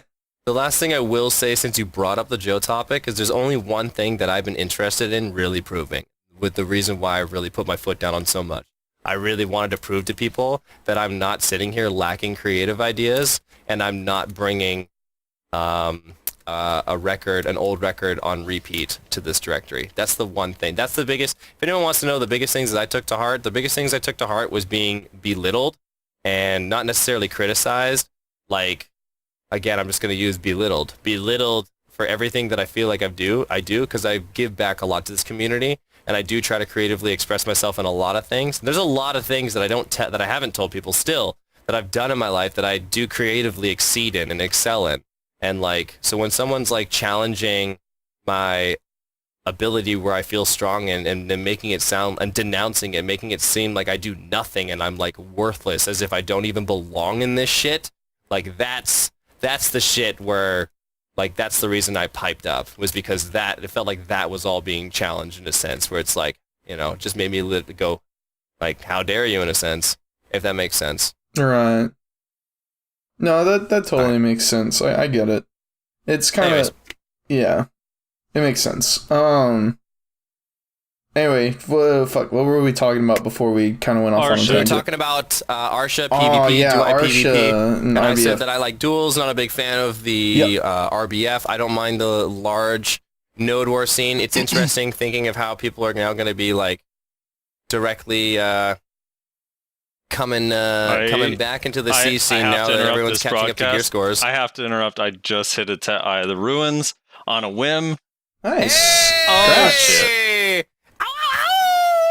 Congrats, man. Fuck yeah. Dude, that's my first TED accessory in so long. on campus. God, that feels so good. PP on campus. What's stack? 111? Yeah, that sounds right. Some people are going to be like, ooh, too high. No, that's fucking the perfect number. I know. No matter what you do, you're always doing the wrong stack, right? Yeah. Like, oh, that's way too low. You know that's too high. Overstacking is a myth, bruh. Dude, I actually did fail a TED Ogre on 152 once. Holy Broke shit. All right, sorry, go on. Where were we? I'm so excited. Let's fuck. I just put it in the text chat too. Oh yeah, there it is. Get out of the ruins, all right, so PvP. Yeah, well, Frosty, you were gonna argue with me that RBF is actually super fun and everybody loves it, even though nobody does. No, it's not. No, it's not. I wasn't gonna argue RBF. I don't like talking in a factual manner, because I don't like talking to people that deliver shit as fact. I'd rather have a conversation where people are more opinion-based, but I'm gonna fucking go this way. Nobody thinks RBF is fun! That shit is dog shit! Okay? For you to think that everyone fucking likes it, you're literally wrong! You're just fucking wrong. Yeah, Frosty, you're let wrong. let me elaborate. I enjoy RBF sometimes, but at most I can do it once a day, and you've seen how much I can play this fucking game. Yeah. So if I can only do RBF once a day, you know it's bad. Yeah. Like, here's my biggest problem with it, because like Fake, you were saying with the balance. It makes no sense to me that Team Battle Arena, which no one plays because the wait times and there's no reward. But Team Battle has a balance mechanism that would actually be perfect for RBF. Every time someone enters, like, you first have a queue, like have like a 60-second queue, increase the reward so it's worth waiting in the queue. And then in the first 60-second queue, you put in the highest geared player goes in Team A, second highest geared player goes in Team B, third highest player goes in Team B, fourth highest player goes in Team A. And then from there, you just go A, B, A, B, A, B, A, B, A, B forever.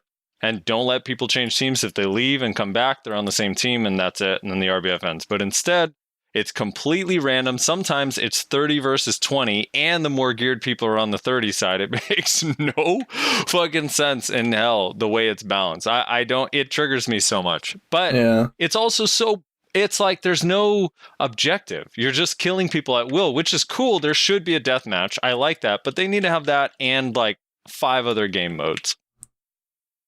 So what you're saying is you require more content. I mean, I would love more content. Yes, always. No matter what I'm doing, I'd love more content. But I'm not going to pretend there's no content in the game. I'm not saying there's no content. I'm saying what content there is very repetitive. That's all I'm saying.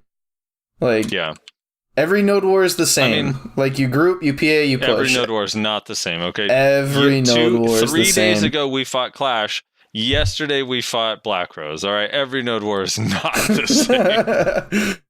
But, like, how you perform a node war, what you do in a node war, like, there's not, like, there's no, like, real, like, tactics or anything to a node war. Like, node wars are very streamlined. Pretty much everybody, whether you're tier 1 or tier 4, like, most guilds do the exact same thing. Grinding. Very repetitive. You do the same fucking thing 24/7. What do you do in Counter-Strike? Like, the argument is dumb. What do you do in Counter-Strike? Oh my fucking god, I'm gonna have a goddamn aneurysm. Counter-Strike can be repetitive because it's competitive. There is a ladder that you go through to be good at what you are doing. And what do you do in RuneScape? What do you do in RuneScape? Yeah, what do you do in RuneScape? RuneScape is the 4th most popular MMO literally today. What do you do in RuneScape? RuneScape is like a 20-year-old game. What do you do in Path of Exile? There's no... Like, that's what games are, dude. You're fucking repeating the same shit. Like, the argument is so poor. Like, BDO is popular because there's shit to do, whether you like it or not. That's your own thing, and they're literally always adding more content. So I don't even really fully understand the argument here. But the content that they add is so lackluster or uncompleted. Like, or it I would agree with you that they're constantly adding system. I would completely agree with you that they're constantly adding more content. If the content they were adding was actually one, good, and two, like, good constantly. Take, for example, the new class came out. Don't you want to buy more costumes? So you guys didn't like Altar of Blood? Oh, there's a sale on Artisans! Hey, look, that's exactly what I was going to bring up. Altar of Blood. Does anybody do Altar of Blood after they complete the 9th round? Yes. No, you don't. The 10th is the final round. You'd know that if you fucking read the notes, all right? But you get the big reward at 9. Like, that's what everybody plays for. You also get a big reward at 10. You get a big reward for playing. Like, you literally get silver for just playing it. Like, and a lot of silver. So not as much as you get for grinding. Dude, we literally just did. All we did is 8 and 9, and just in gold bars alone, it took us 45 minutes. I made 44 mil in just the gold bars. Plus, you get the boxes. So, I don't know what, like, just because you're not geared enough to fucking play Altar, I don't know what your problem is, man. Yeah, also, so I just have to be 289 AV, and then I can go make good money at Altar of Blood. So new grind areas, every grind is the same, right? But if you're doing, like, if you're playing a hack and slash style game, which this is, like, that's what it's sold on from the start. The mobs don't do anything. The mobs don't do anything in their demos. The mobs don't do anything in any of the highlight videos. The mobs don't do anything when you start playing the game. You can see the AI. So what the game is hack and slash grinding. That's what it is. So when they add a new grind spot, which there are some slightly different mechanics, like that's what the game is. Like if you don't like it, then like don't play the game. I don't know what to tell you. It's not WoW. It's never going to be WoW or Terra. That's not what it is. And also, no one plays Terra anymore. But it could from be. What? Oh, you're grinding. Where are you at? I'm at Ackman. Ackman, nice. But here's my thing though. It could be like that. Why can't it be? Why? Because those Terra. No one plays Terra. WoW is the only MMO that has succeeded in that, and it's from 2004. That's it. Yeah. No one else is living on. So that's why can't we look at WoW? Who right now I am sitting in an hour and a half long queue to get into classic to play WoW. A nostalgia game, correct?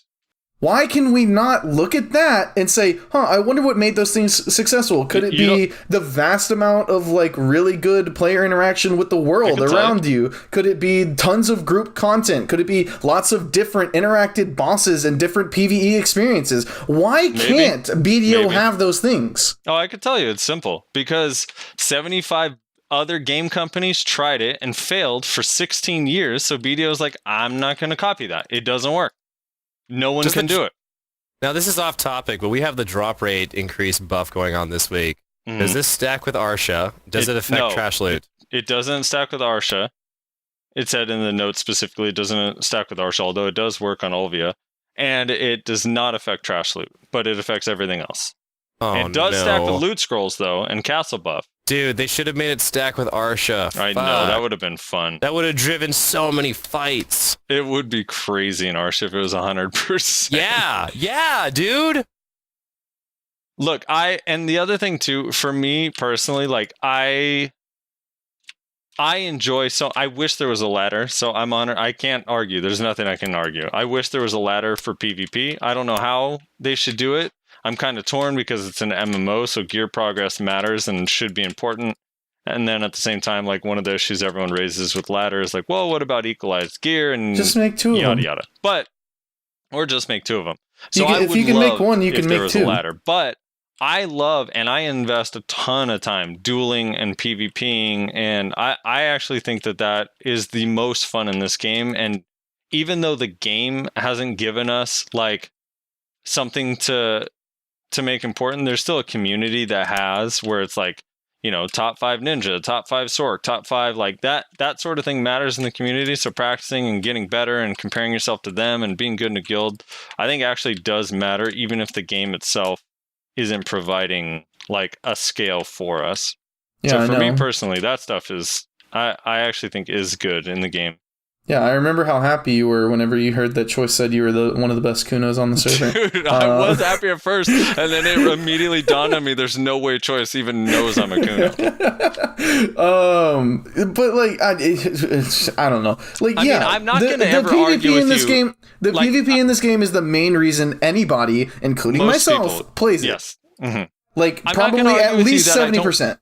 Want more content, and a boss with mechanics would be awesome. And group content, I 100% agree with Fake. Like, not even necessarily 5-man or 10-man, a 2-man group grind spot would be a ton of fun, or 3-person or whatever. Yes, like I am not. Or just make it worth to party with people in all the spots. Yeah, maybe yes, I'm with that, as long as it's not the best way to do it. Is if it's just equal to, I'm with that. Competitive, yeah, even if it's just a little worse, or even a slightly better. Yeah, I'm 100% with that, because like that was there one are of a lot of games that like give you bonuses for being with people. Mm-hmm. Like, and Diablo had this. That Diablo could totally 3 work in this shit. I know everyone hates Diablo 3 too, but Diablo 3 had, in the beginning, it was so beneficial to party with people that you were actually like so far behind if you played by yourself, and I don't like that either. I want a happy medium where you could play by yourself if you want to, or party. Well, you don't. No, I agree. I don't disagree with that. I want that stuff. I just hate the idea of like the game is trash, even though everyone plays it. When it's like, well, but everyone's playing it. Yeah, here's the thing though. BDO is kind of a waiting room for something else. Yeah, that's what I was about to say. Like, but for what, I find it strange that you say everybody's playing it. whenever I'm sitting in a queue for an hour and a half for Classic WoW, and I could log into BDO right now, no problem. I mean, what's your description of everyone? That in 2 weeks, you won't be playing Classic WoW. Yeah, you'll be on BDO. Bet. Dude, So you're telling me you're not going to you quit BDO? Is that the argument? I haven't played BDO except for fishing and Termian for 2 weeks, so right, yeah. FakeUniform, do you want to start doing a podcast? I need a partner who actually plays the game. Looking for another host? That's weird. Whoa. Yeah, Last guy quit the game. I need someone who's contrary to everything I say, though, you know? Yeah. That's how this dynamic works. No, but just like, here's the thing. BDO isn't a bad game.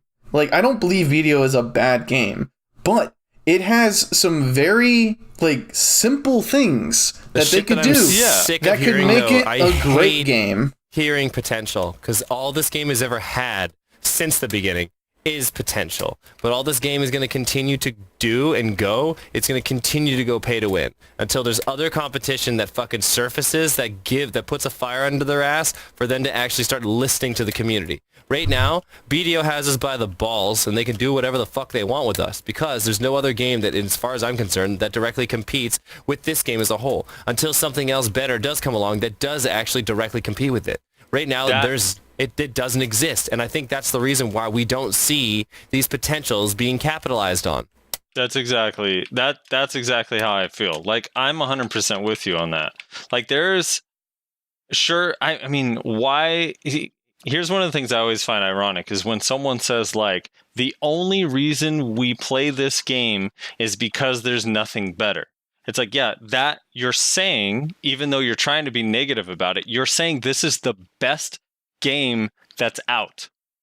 So it sounds dumb. It's like, you can argue with me about how good the game is, but it's the game you're playing, and you can't play anything else because there's nothing better. So, yeah, if something better comes out, I'm 100% on board. And if it had more competition, I mean, a big part of it is action combat, and I get that action combat is hard to do. It's really, really hard to do. And I hope to God that someone can create really good PvE, really good PvP, and copy BDO's combat style with everything, not just the action combat, but just in BDO too. Key bindings and everything. Tab targeting is not going to be the thing that like makes or breaks a game for me, though. It is for Frosty. Really? Yeah, for me, I can't do it anymore. I can't. Okay. I mean, it's just it made sense in 2004 because it was brand new. It was literally like a technical limitation all the way up until I'd say like 2013, and then Terra like did an action thing, and games are starting to do hybrid action. Like in 2019 or 2020, I just will never understand a game coming out with action combat. Or sorry, with tab target combat. Like at this point, it just makes no sense. I don't know. I'm not going to argue with your opinion. I don't necessarily fully agree with it, but I'm not going to. Yeah. I completely respect your opinion because I don't think you come across as. I think you deliver your opinion completely appropriately. Yeah, I mean, he's as far as I'm concerned. Yeah, I mean, there's solid reasoning behind it. You're not saying that this is the only way and giving me a hard time for having my feelings. No, and, like I can't do that. Terra 2 with like BDO's key bindings but Terra's dungeons, but BDO's open world, is the fucking dream. Black Desert Online 2, where all we need to do imagine if PA had a baby with Jagex. Oh my lord. Wait, what's Jagex? RuneScape. Oh god. Bro, RuneScape does a really good job with events and content and like the two games that I'm 90% sure are using our computers to harvest Bitcoin. I wouldn't be shocked. All right, what do we have for topics? Yeah, we kind of went on like a 30-minute rant there that we didn't even have written down. Drop rate event. Let's pretend, Rezlar, you're not in a 7-hour queue to play a game from 2004. Where would you grind with a 50% drop rate? Achman, 100%. Achman. All day. Wait, Polly's? Actually, Polly's would be good. Polly's is the only place worth grinding for me right now. Also, throwing this out there, I'm not going to be shocked if during this event the prices of shit dramatically drops. I wouldn't be shocked to see certain prices of certain things go down over time.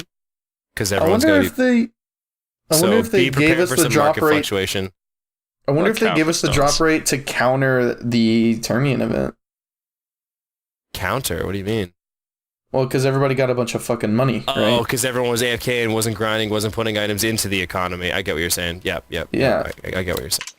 So, Dude, I'm so during excited. the fishing events, what happens my is nobody's grinding, so nobody puts items in, and then whatever items are in are being taken out because everybody has so much fucking money, you know? So it's kind of like, how do you rectify this situation? Well, one of the ways you could do it, drop rate buff across all the servers.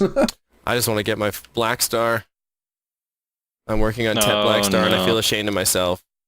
Yeah, that's hard. But when you get it, though, it's going to be so dope. It's going to be insane. That monster that monster AP.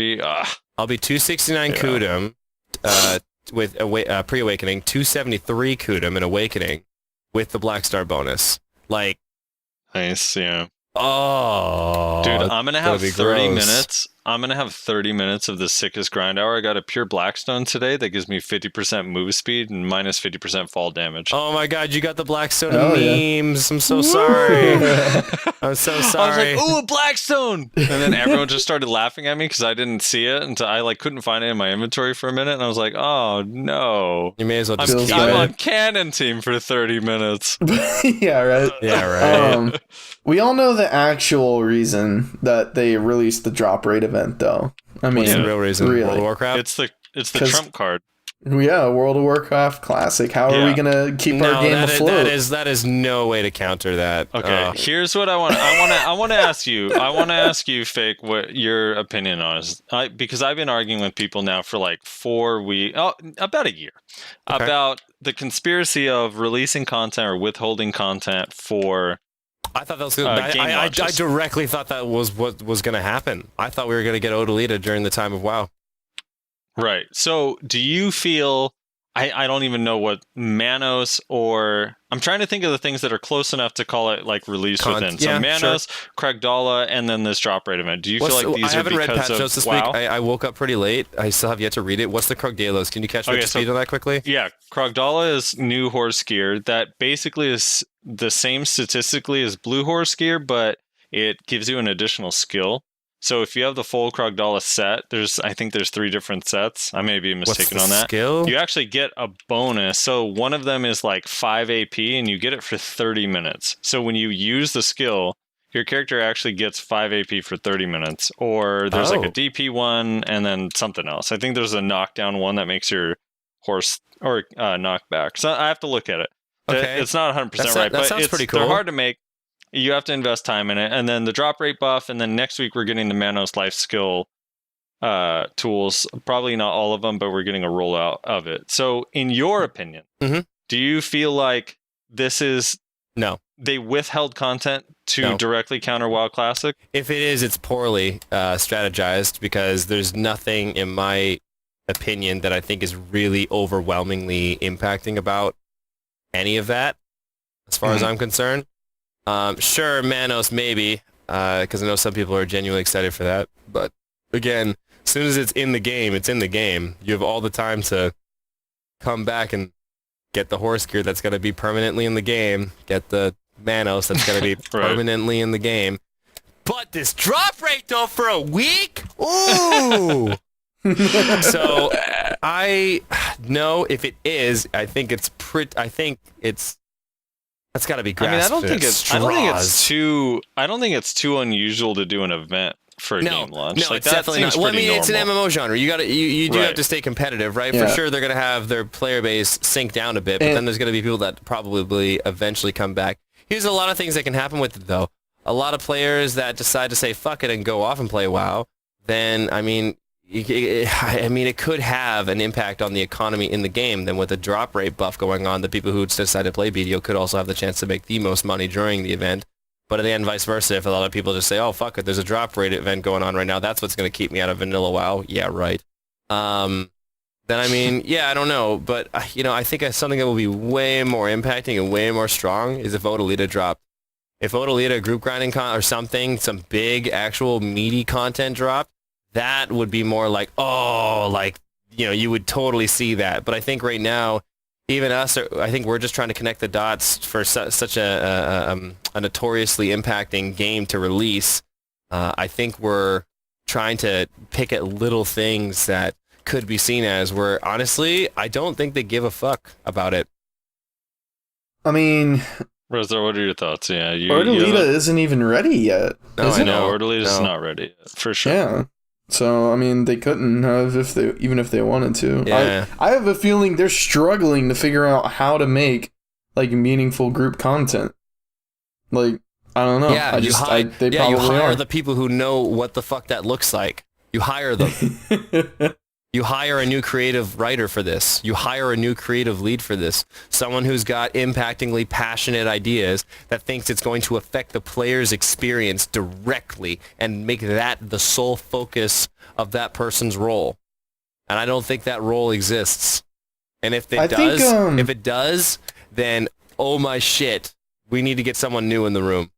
Well, I think Miramok, as it stands now, was a good first attempt at like, let's try to make some mildly interesting group content.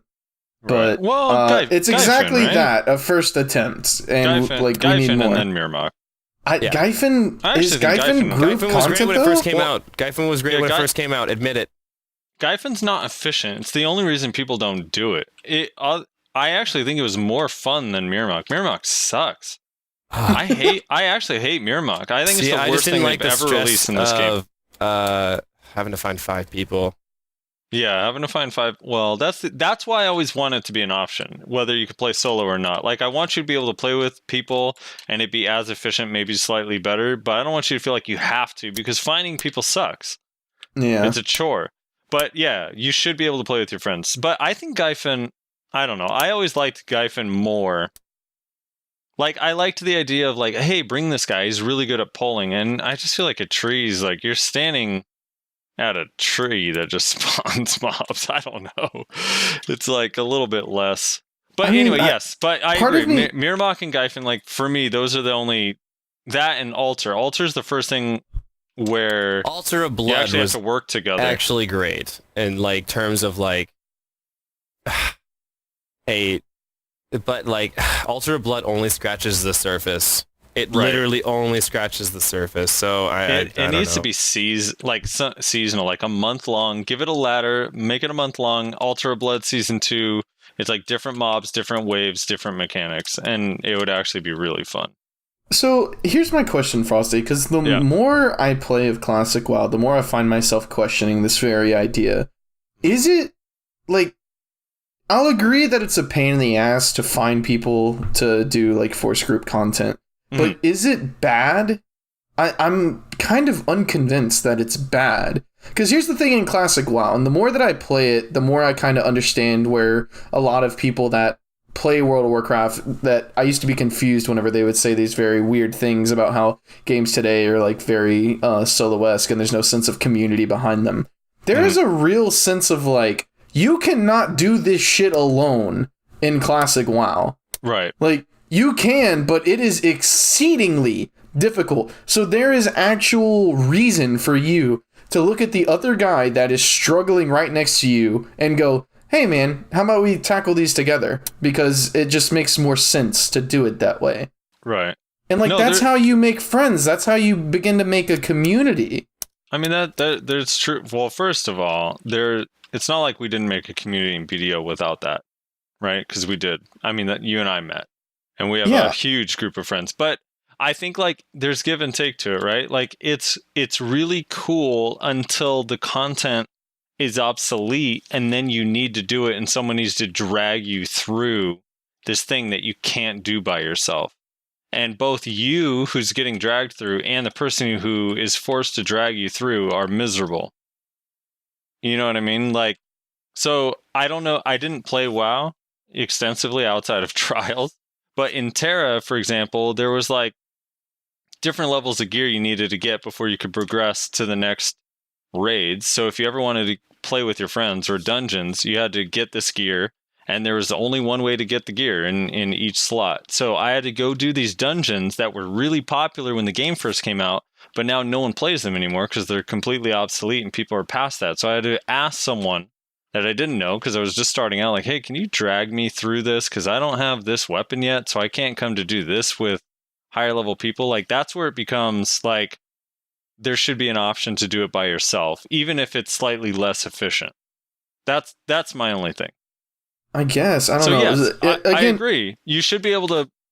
I like the idea of communal stuff. 100%. I never would disagree with that. I just being forced to do it, and it's literally the only way, makes it tedious. Like Classic WoW, it's working right now because everyone's playing it because it's this hyped game that hasn't been out for 16 years. Like no one plays vanilla except on private servers. So yeah, but if no one's playing it, then it becomes a nightmare. I guess. I don't know. Again, I don't have that much experience on WoW. This is my first go around playing it, aside from like 2 weeks of private server to figure out if I actually gave a shit about the full release or not. Mm-hmm. And so I don't know this for certain, but my cousin, who's the one that got me into Classic WoW, and he played Classic WoW back in the day, he said that the way Blizzard combats that kind of stuff is that they make the gear in the like lesser like raids and dungeons actually still like decent for like higher level stuff. I mean, so I'd have to, there's like he said this is coming from him. I don't know if this is true.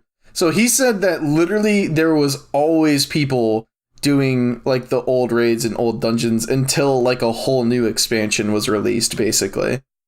Well, yeah, but a whole new expansion's released every year. See, like I didn't play. I've played less than you now since you've been playing Classic. But like Laserface, who's a diehard WoW fan before he played BDO, and he still played WoW a little bit. I think his subscription's still going.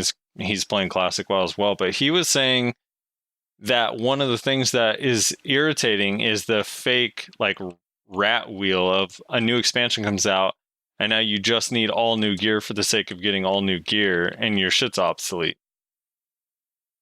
I mean, so is that he hated that. Is that not BDO as well? I mean, question mark? I don't know. People have been running Dimtree for 3 years now. I mean, also, the fake uniform here is struggling to get a Tet Blackstar. I mean, bear in mind, I have a Penzarka. I just got the Black Star, and on the first day I got it, I already got it to pry. But do you feel like, you're all right, struggle. so here's the question though with that, because the Black Star is hard to get, and it is great, although it's not better in PvP. It's just different. It's like a different setup. Item. But so if you had a Penzarka, which I do, fake, would you? Okay, so you're going for it just for PvE. Yep. Okay, that's it. You don't want a Kaffir's 20 your Zarka, dude? It's so easy. My Zarka is Kaffir level 5 right now, or 7. Oh, you're crazy. That's like 3,000 Kaffir stuff. Holy shit. Yeah, dude, but it'll put me at fucking like 285 Nuver, which Blackstar at Tet can't do that unless I get it to Pen. Right. So like, and Blackstar though, do you feel like you're forced to get Blackstar? It's like a choice, right? Like that's why it's a little bit different. Yeah, you don't have to. It's just like, it's not. You're gonna be if you want to do Ash Forest. But it's the best PvE item in the game, which sucks because people want to see me work on it. So the only reason I'm working on it is for fucking content's sake. You're gonna have Tet Blackstar for Ash Forest. I mean, guaranteed. At least Tet. Probably Pin. Yeah. Maybe. I don't know. Probably. Yeah, I don't know. I don't know about that place, dude. I don't want to get violationed on and die in one hit. Depends on the statistics of the items it drops, really. Well, I mean, really, you just need 300 AP and 400 DP, so how are you going to get that? I mean, no biggie. No biggie? I don't know, Fake, what are your, like, so, the forced group content, how do you feel about that? Like that I could give a fuck about it. I'm not excited for it at all. Yeah, I mean, you're excited for Classic WoW, though, they're giving it, not really. They're giving us, I'm excited to play with friends, is what I'm excited about. And hang out with some friends again that I don't get a chance to hang out with anymore. That's what I'm looking for, and that's the magic that I think this game needs. But like a new forest where I have to get over 300 AP and get 400 DP as the requirements? No, that's awful. Have they played their own fucking game? Are you kidding me? Why would I be... Dude, like, I remember watching the Heidel Ball when they announced this shit. Everyone in the audience was like, oh. Probably in the sights of like, who the fuck is actually going to go for that? Who has time for this? What are they actually going to put in the game that's going to make us make this giant leap? Maybe they have plans for something like that. But they keep putting this content in the game that makes the marathon even longer. Even longer. Hey, man, I know it took you this long to get the fucking pen. Like, how about this? Here's the Black Star. This was like, you'll probably never get this in your lifetime. Like, do you realize that the people who are going to be grinding Ash Forest in the current state of this game are going to be, like, the chosen ones? Yeah. There's not going to be many people that are going to be grinding that shit when it comes out. No, there's going to be very few. Maybe 5 or 10. If that's the actual expectancy for it, man. Unless 300 AP, 400 AP is how you solo it. I don't know. I mean, it's a weird thing because like, I heard Joe's going to be there. Korea's like a year ahead of us, right? On Kafra stones and stuff. Like, I see all these streams, like everyone in Korea, not everyone, but a lot larger portion of Korea is like C9 full pen armor. Okay. So for them, it makes more sense. But for us, it's kind of a weird. I don't know who's going to grind there. It's just going to be Huntler and Zethian. He's just going to be there by himself. Yeah, Huntler and Zethian are going to do it, dude. Like, so all I'm saying, though, like, rationally is, like, I just think there's going to be a really small percent of people that actually are looking forward to it, man, and are genuinely looking forward to it because they're at that point in the game. There's not that many people that are at that point in the game. Also, Fake, how dare you insinuate that they're not playing their own game? They are on chimneys sweeping for fucking energy every day. Bro, I'm not going to drop any names, man, but there's some CMs that, like, when I ask them, how have you played the game, and then when they tell me they've got a level 56 fucking witch, it's like, no, you haven't done shit. But I do have respect for some of the GMs, and I'll shout out to Enlave, who's like... And CM. Who's good vibes guy. Yeah, good vibes guy who like actually are above soft cap and like, you know, grinding in Sakurai and stuff like that. Those are the people who like I feel like I can actually talk to about the game because they have actual knowledge of this product to a very very deep amount. That might have been. Was that before your time, Fake? Was that before Steamies? What's that? The chimney? Yeah, it was like that was like the very beginning. Was it? Yeah, that was. Oh, that was the very beginning of Steam? I've seen it though. I've seen it. Oh, dude, it was so painful. Still the same face to palm reaction. Dude, it's so painful. I mean, until you have 500 energy, you can't prove it wrong. You know what I mean? Yeah. I still wonder if that was supposed to be a joke. I still wonder to this day if that was meant to be a joke. I don't think so. Who knows? I think that was an attempt at an honest answer. Maybe. Because when you're a salesman in front of people, you'll say anything.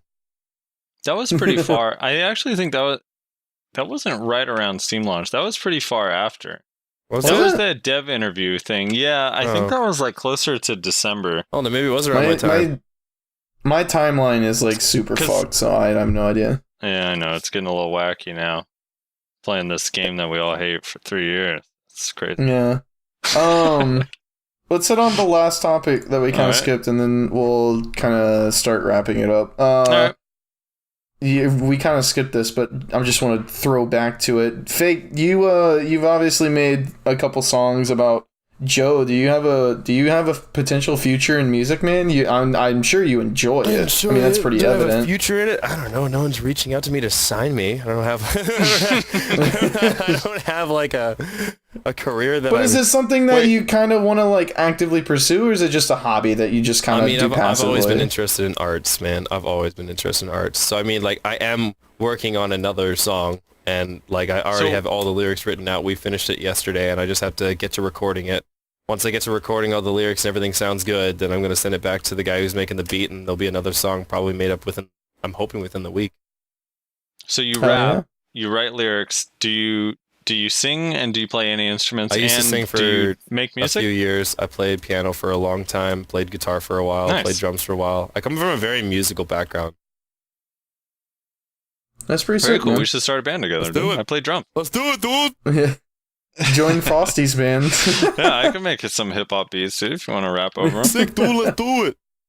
So let me just make sure I'm checking the right boxes here. So you rap and you're white, so you're basically like Eminem. I swear to God, if I or get Vanilla Ice. Or Vanilla. I want the Vanilla Ice reference, honestly. The ice.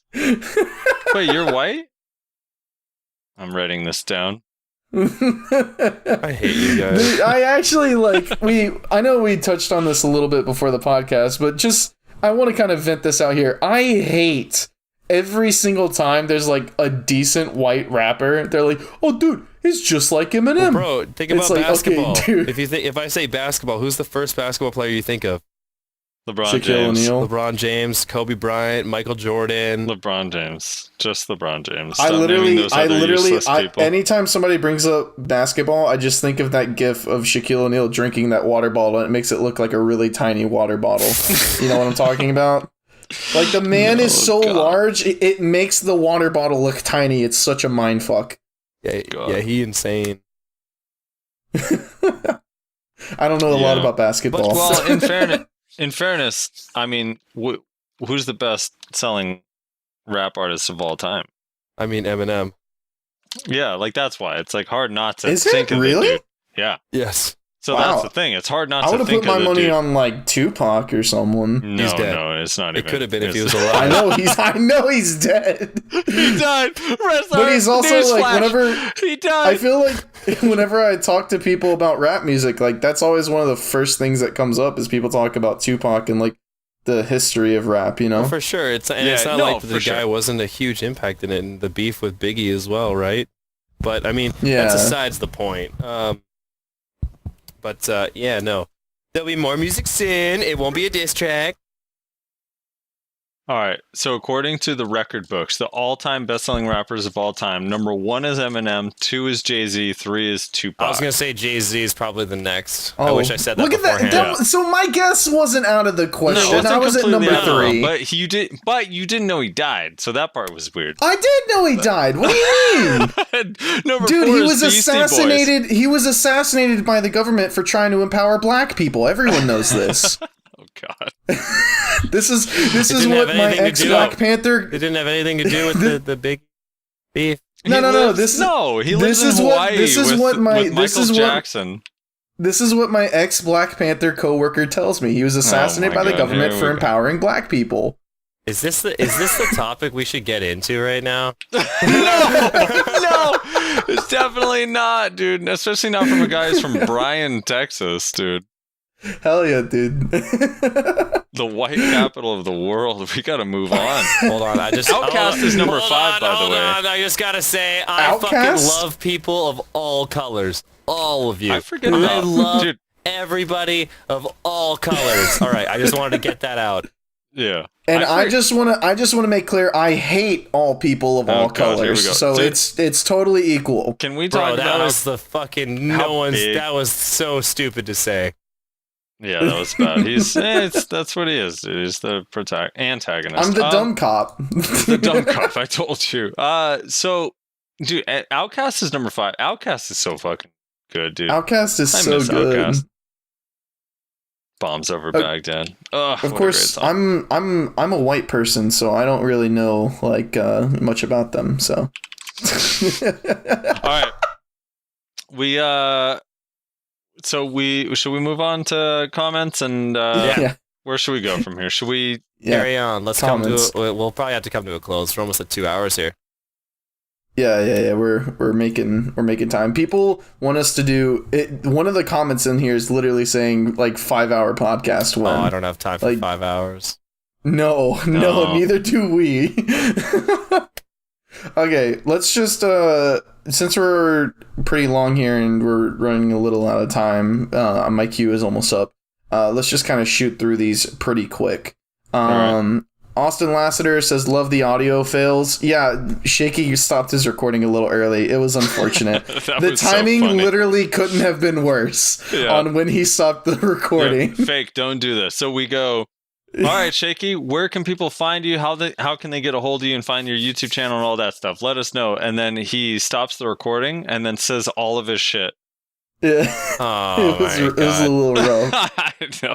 Well, he stopped it. He stopped it before that, but I literally tried to catch him off because I realized what he might do. Because he was like, "So, what am I supposed to do with this file?" And I was like, "Well, you'll just send it to us." And then I realized, like, "Oh, I hope he doesn't stop it." So I was like, "But before you stop the recording," but it was too late. I couldn't stop him in time. Good. It was content, dude. Just a dead air on the podcast for Where can 30 we find seconds.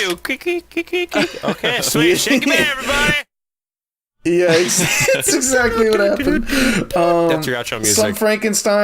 Some Frankenstein says, "What will No Door Siege be like with WoW Classic coming out?" I don't think it'll Nothing will change a lot. Honestly, Nothing. It'll be the exact same It'll shit. be dead. Yeah, it'll be dead. It's only nothing No but one will show sucks. up. Hex on Valencia. Hex on Valencia. It's going You'll to see. Valencia.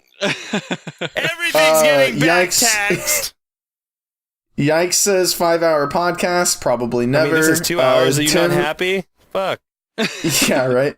Tim wants to know how Frosty has such ridiculous gear. Questions if you're paid a winning. Are you paid a winning? I paid a lateral move. The answer is he yes. rerolls a lot. No, I reroll Oh. I just grind a lot. I play a lot. Okay. My poor girlfriend.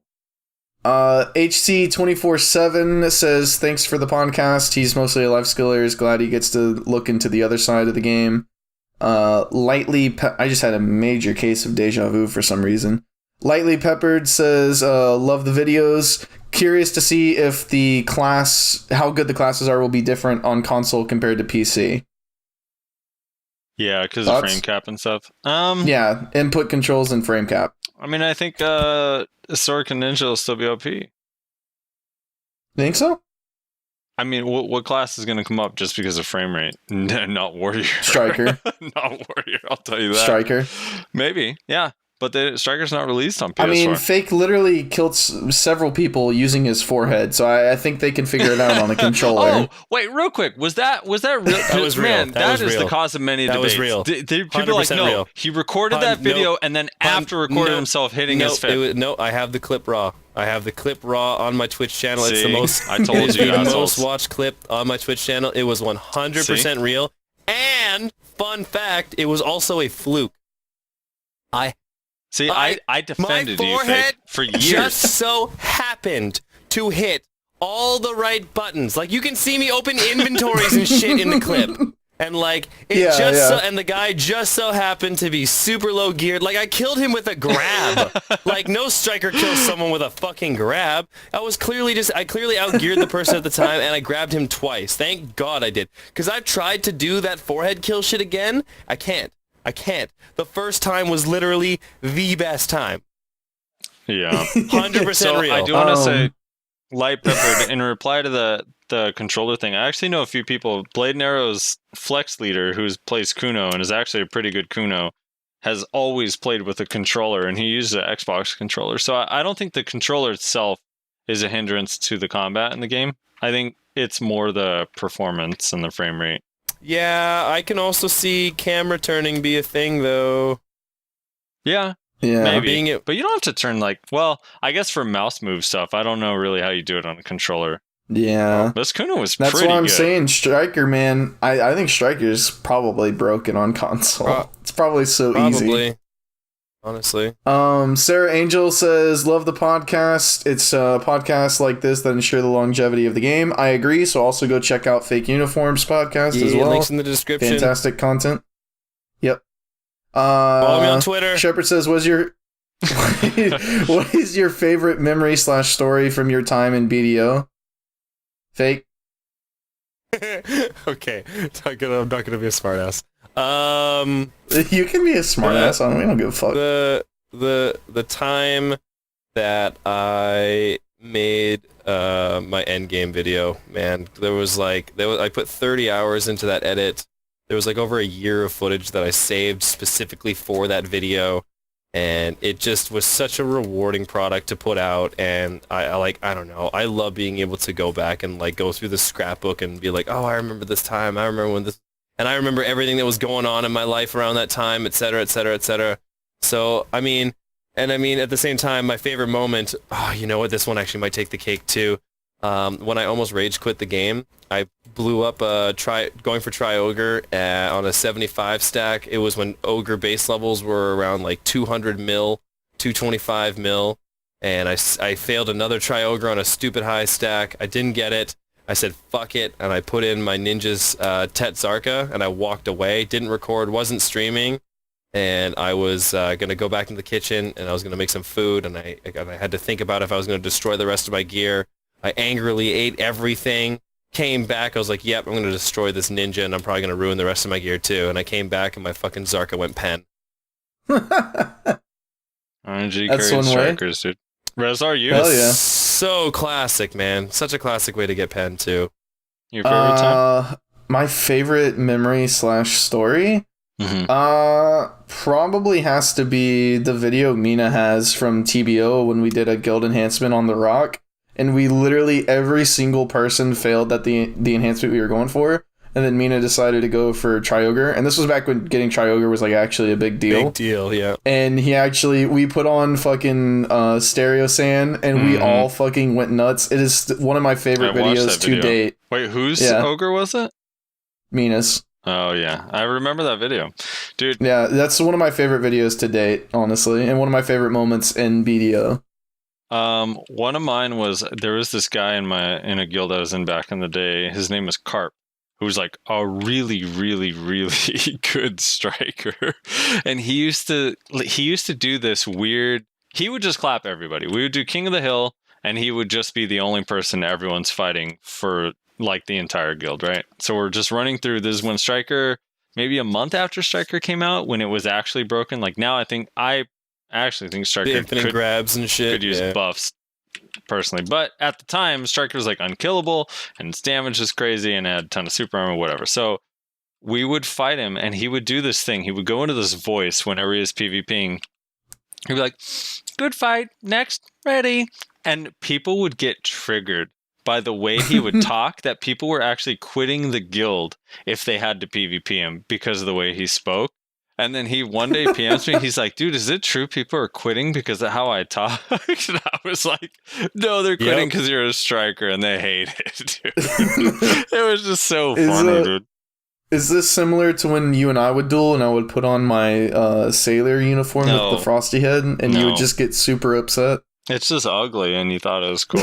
The other thing is he actually killed Dark Crusade on stream at this is how old this is. He killed Dark Crusade on stream at Pilaku, and Dark Crusade lost a crit crystal and was like about to cry. He put his head in his hands. He's like, "Oh no, I lost a crystal," and it was like a crit crystal now worth like 100K. Yeah, right. It's just so funny.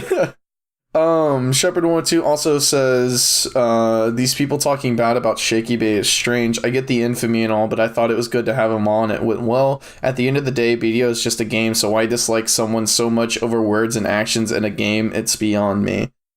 Yeah, I agree. I don't know. There's a lot of people that don't like Shaky, and, you know, you can have your opinion, and it's chill, but, like, on this podcast, like, we're all going to allow everybody to say what they want to say as long as it's not, like, overtly I'm cool toxic. with it. I think the only thing, too, that some people may not be able to do is be able to put themselves in other people's shoes, because there are people who could be necessarily... I'm not saying Shaky does this, but there could be also case scenarios where, like, you know, people get a fleet of people, you know, after them to get an opinion. You know, we go back to the Joe drama and stuff like that. You know, like, I don't know if people know what it's like having, you know, 10s to 20s of people sending you messages trying to get your reactions on stuff because someone said something dumb about you. So imagine what it's like if, you know, you have someone memeing on you, et cetera, et cetera, et cetera. Maybe you're not even used to having that kind of, like, attention on you. So when it comes as, like, a large, when it can come in a large crowd and a large wave as well, you know, everyone also handles it differently, and that comes down to the word pressure. And so people may not be used to that pressure, or may not be comfortable, may not be good at handling it. So I'm gonna just be unbiased here, even though, like, I have literally no problem with Shaky at all whatsoever. But I think depending on the situation, depending on the perspective, and depending on the person, it will depend on, you know, how that person behaves, reacts, etc. Because every single meme and situation is going to be very, very different. Yeah. Depending to the extreme, the words used, how much it matters, how much someone's being crowded and clouded with people. Yeah. I mean, I don't know. I don't mean to come off as combative, but what we're trying to do in this podcast is, like, let everybody have their say, sort of thing. So a bunch of people wanted us to have Shaky Bay on, and then a bunch of people said, like, oh, well, he's super toxic, he probably wouldn't be good for, like, the community or whatever. And it's like, I don't know. I don't mean to come off as combative, but if you actually can't just listen to somebody, like, have an opinion, you probably don't need to listen to this podcast.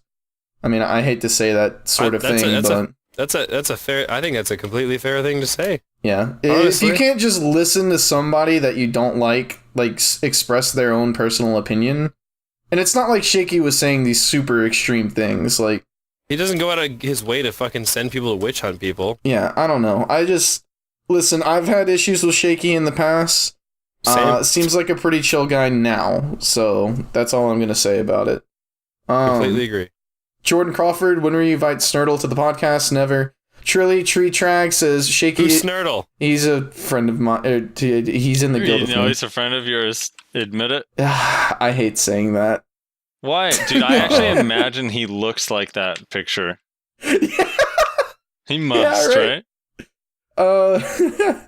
Again, once Jordan can beat 265 AP Wizards in 1v1s, then maybe I'll invite him on to the podcast. Hey, we'll see. You know, Sammy fought him recently, and Sammy said he was actually one of the better archers he's fought. He is. Actually, Jordan's a pretty damn good archer in reality. Like, I know I meme on him for the wizard thing, but whenever I was fighting him on my Zerker, and I feel very competent against archers on my Zerker, he was actually, like, clapping me pretty hard. Yeah. So he's actually a really good archer. That's why I was like, when you hopped in the Discord the other day and we're trying to talk, I was like, if he knows Archer like I think he knows Archer, he shouldn't be talking shit about beating a Kuno. It's literally like the worst matchup for Kuno of any matchup in the game.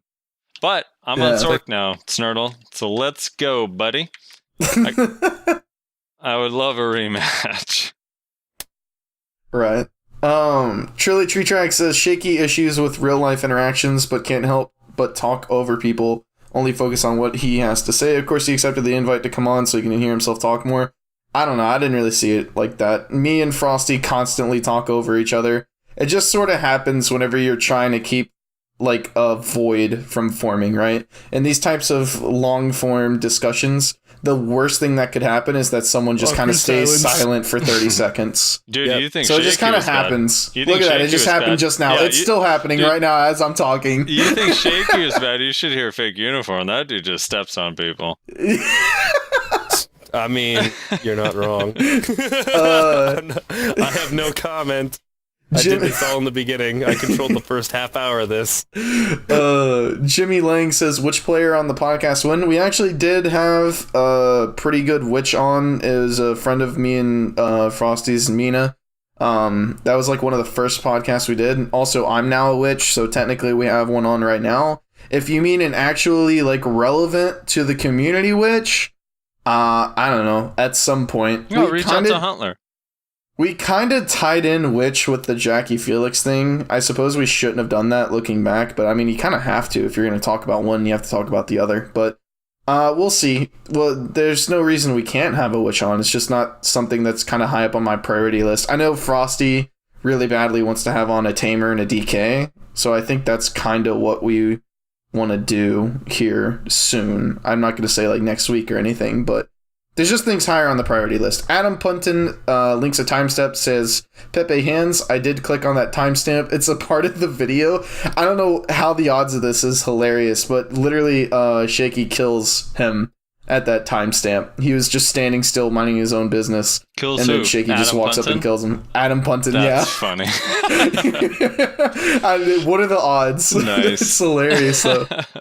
Murmur says, next week on episode 31, hey guys, I know I top fragged on Kuno, but I just make so much more money on Archer, so I'm gonna give him a shot. LOL, another great episode, even though I guess kind of just seemed to shit on the game for the most part. I don't think he shit on the game. I think this is one of the first guests that we had that was a little bit like more like me in terms of their mindset. Yeah. And so it threw a Rezlar little shits bit on of the game way more than Shaky Pay.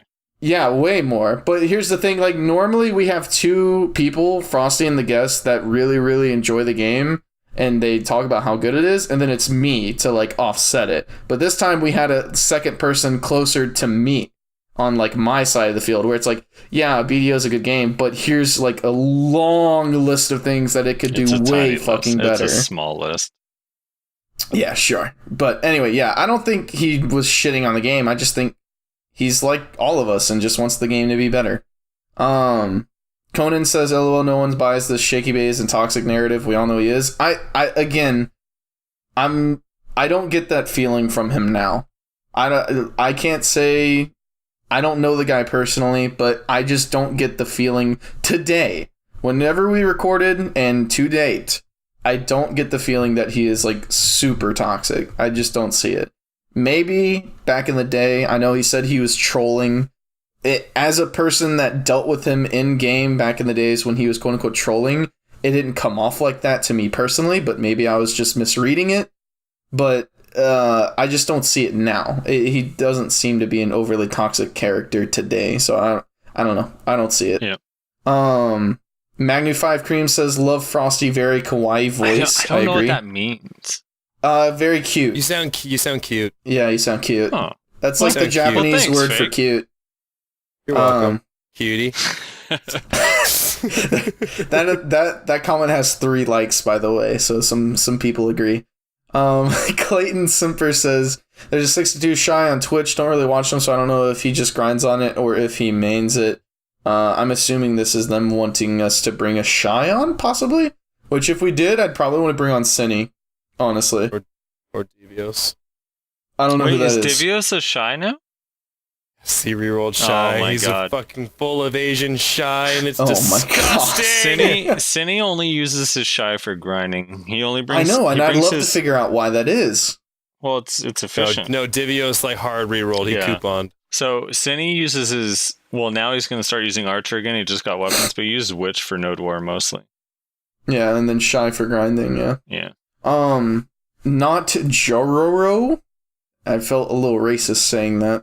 The new Alchemy Stone that will be added as part of the Grand Expansion is basically a Worst Vel's Heart, and then he links it. So, yeah, it's basically just Worst Vel's Heart. That's in response to the guild boss that we were talking about, the Mini Vel. Okay. Yeah, that's the Mini Vel guild boss that we were talking about. It's basically a little bit worse, Vel's Heart. Pure Lou Gilbert says, topic suggestion, private server. We'll probably hit that at some point, just not this week and maybe next week. Nosu says, took a shot each time Shaky Base said, and 10 minutes into the video, I think I need medical attention. Yeah, he did say that a lot, but we all have our ways of, like, trying to, like, you kind of do this. Yeah, well, I think it's more like you kind of do this thing whenever you're, like, again, trying to keep that void from forming, where you're, like, trying to, like, get your word in, where you kind of, like, subconsciously signal to other people that you want to say something, and it's kind of just, like, this habit. You know what I'm saying? Does that make sense? Yep. Not everybody does it, but a lot of people do. I know I do it. Whenever I have something that I'm trying to say, but I'm trying not to talk over people. Right in the middle of when you're talking, I Yeah, just barge yeah. right in. Like, hey, what's going on? Yeah, like I just did right there. See? I know whenever I'm trying to say something, but I don't want to interrupt something somebody says, I'll just say Like, I say a lot when we're recording this podcast. I know I do.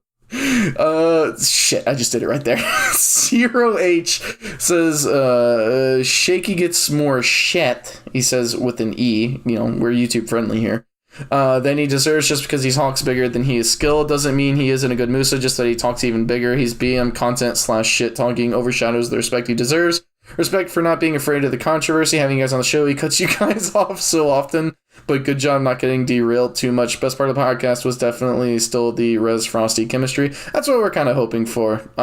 Guests are nice and we love having guests and it adds a new element to the conversation. But it's always we're always terrified that if we don't have a guest on, then our numbers just tank.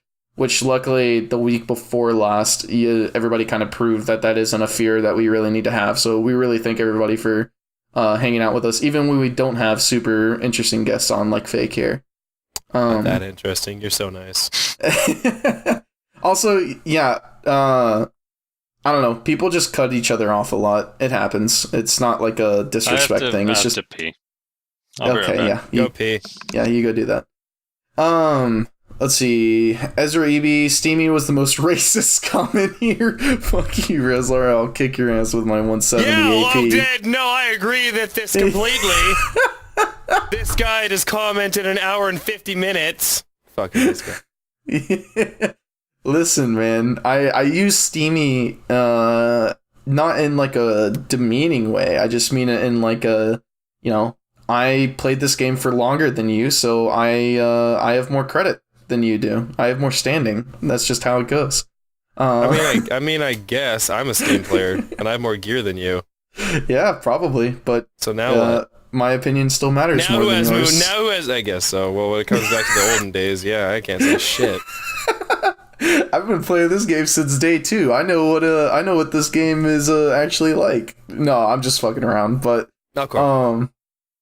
where was I? Share my feeds. You guys should put this on Spotify.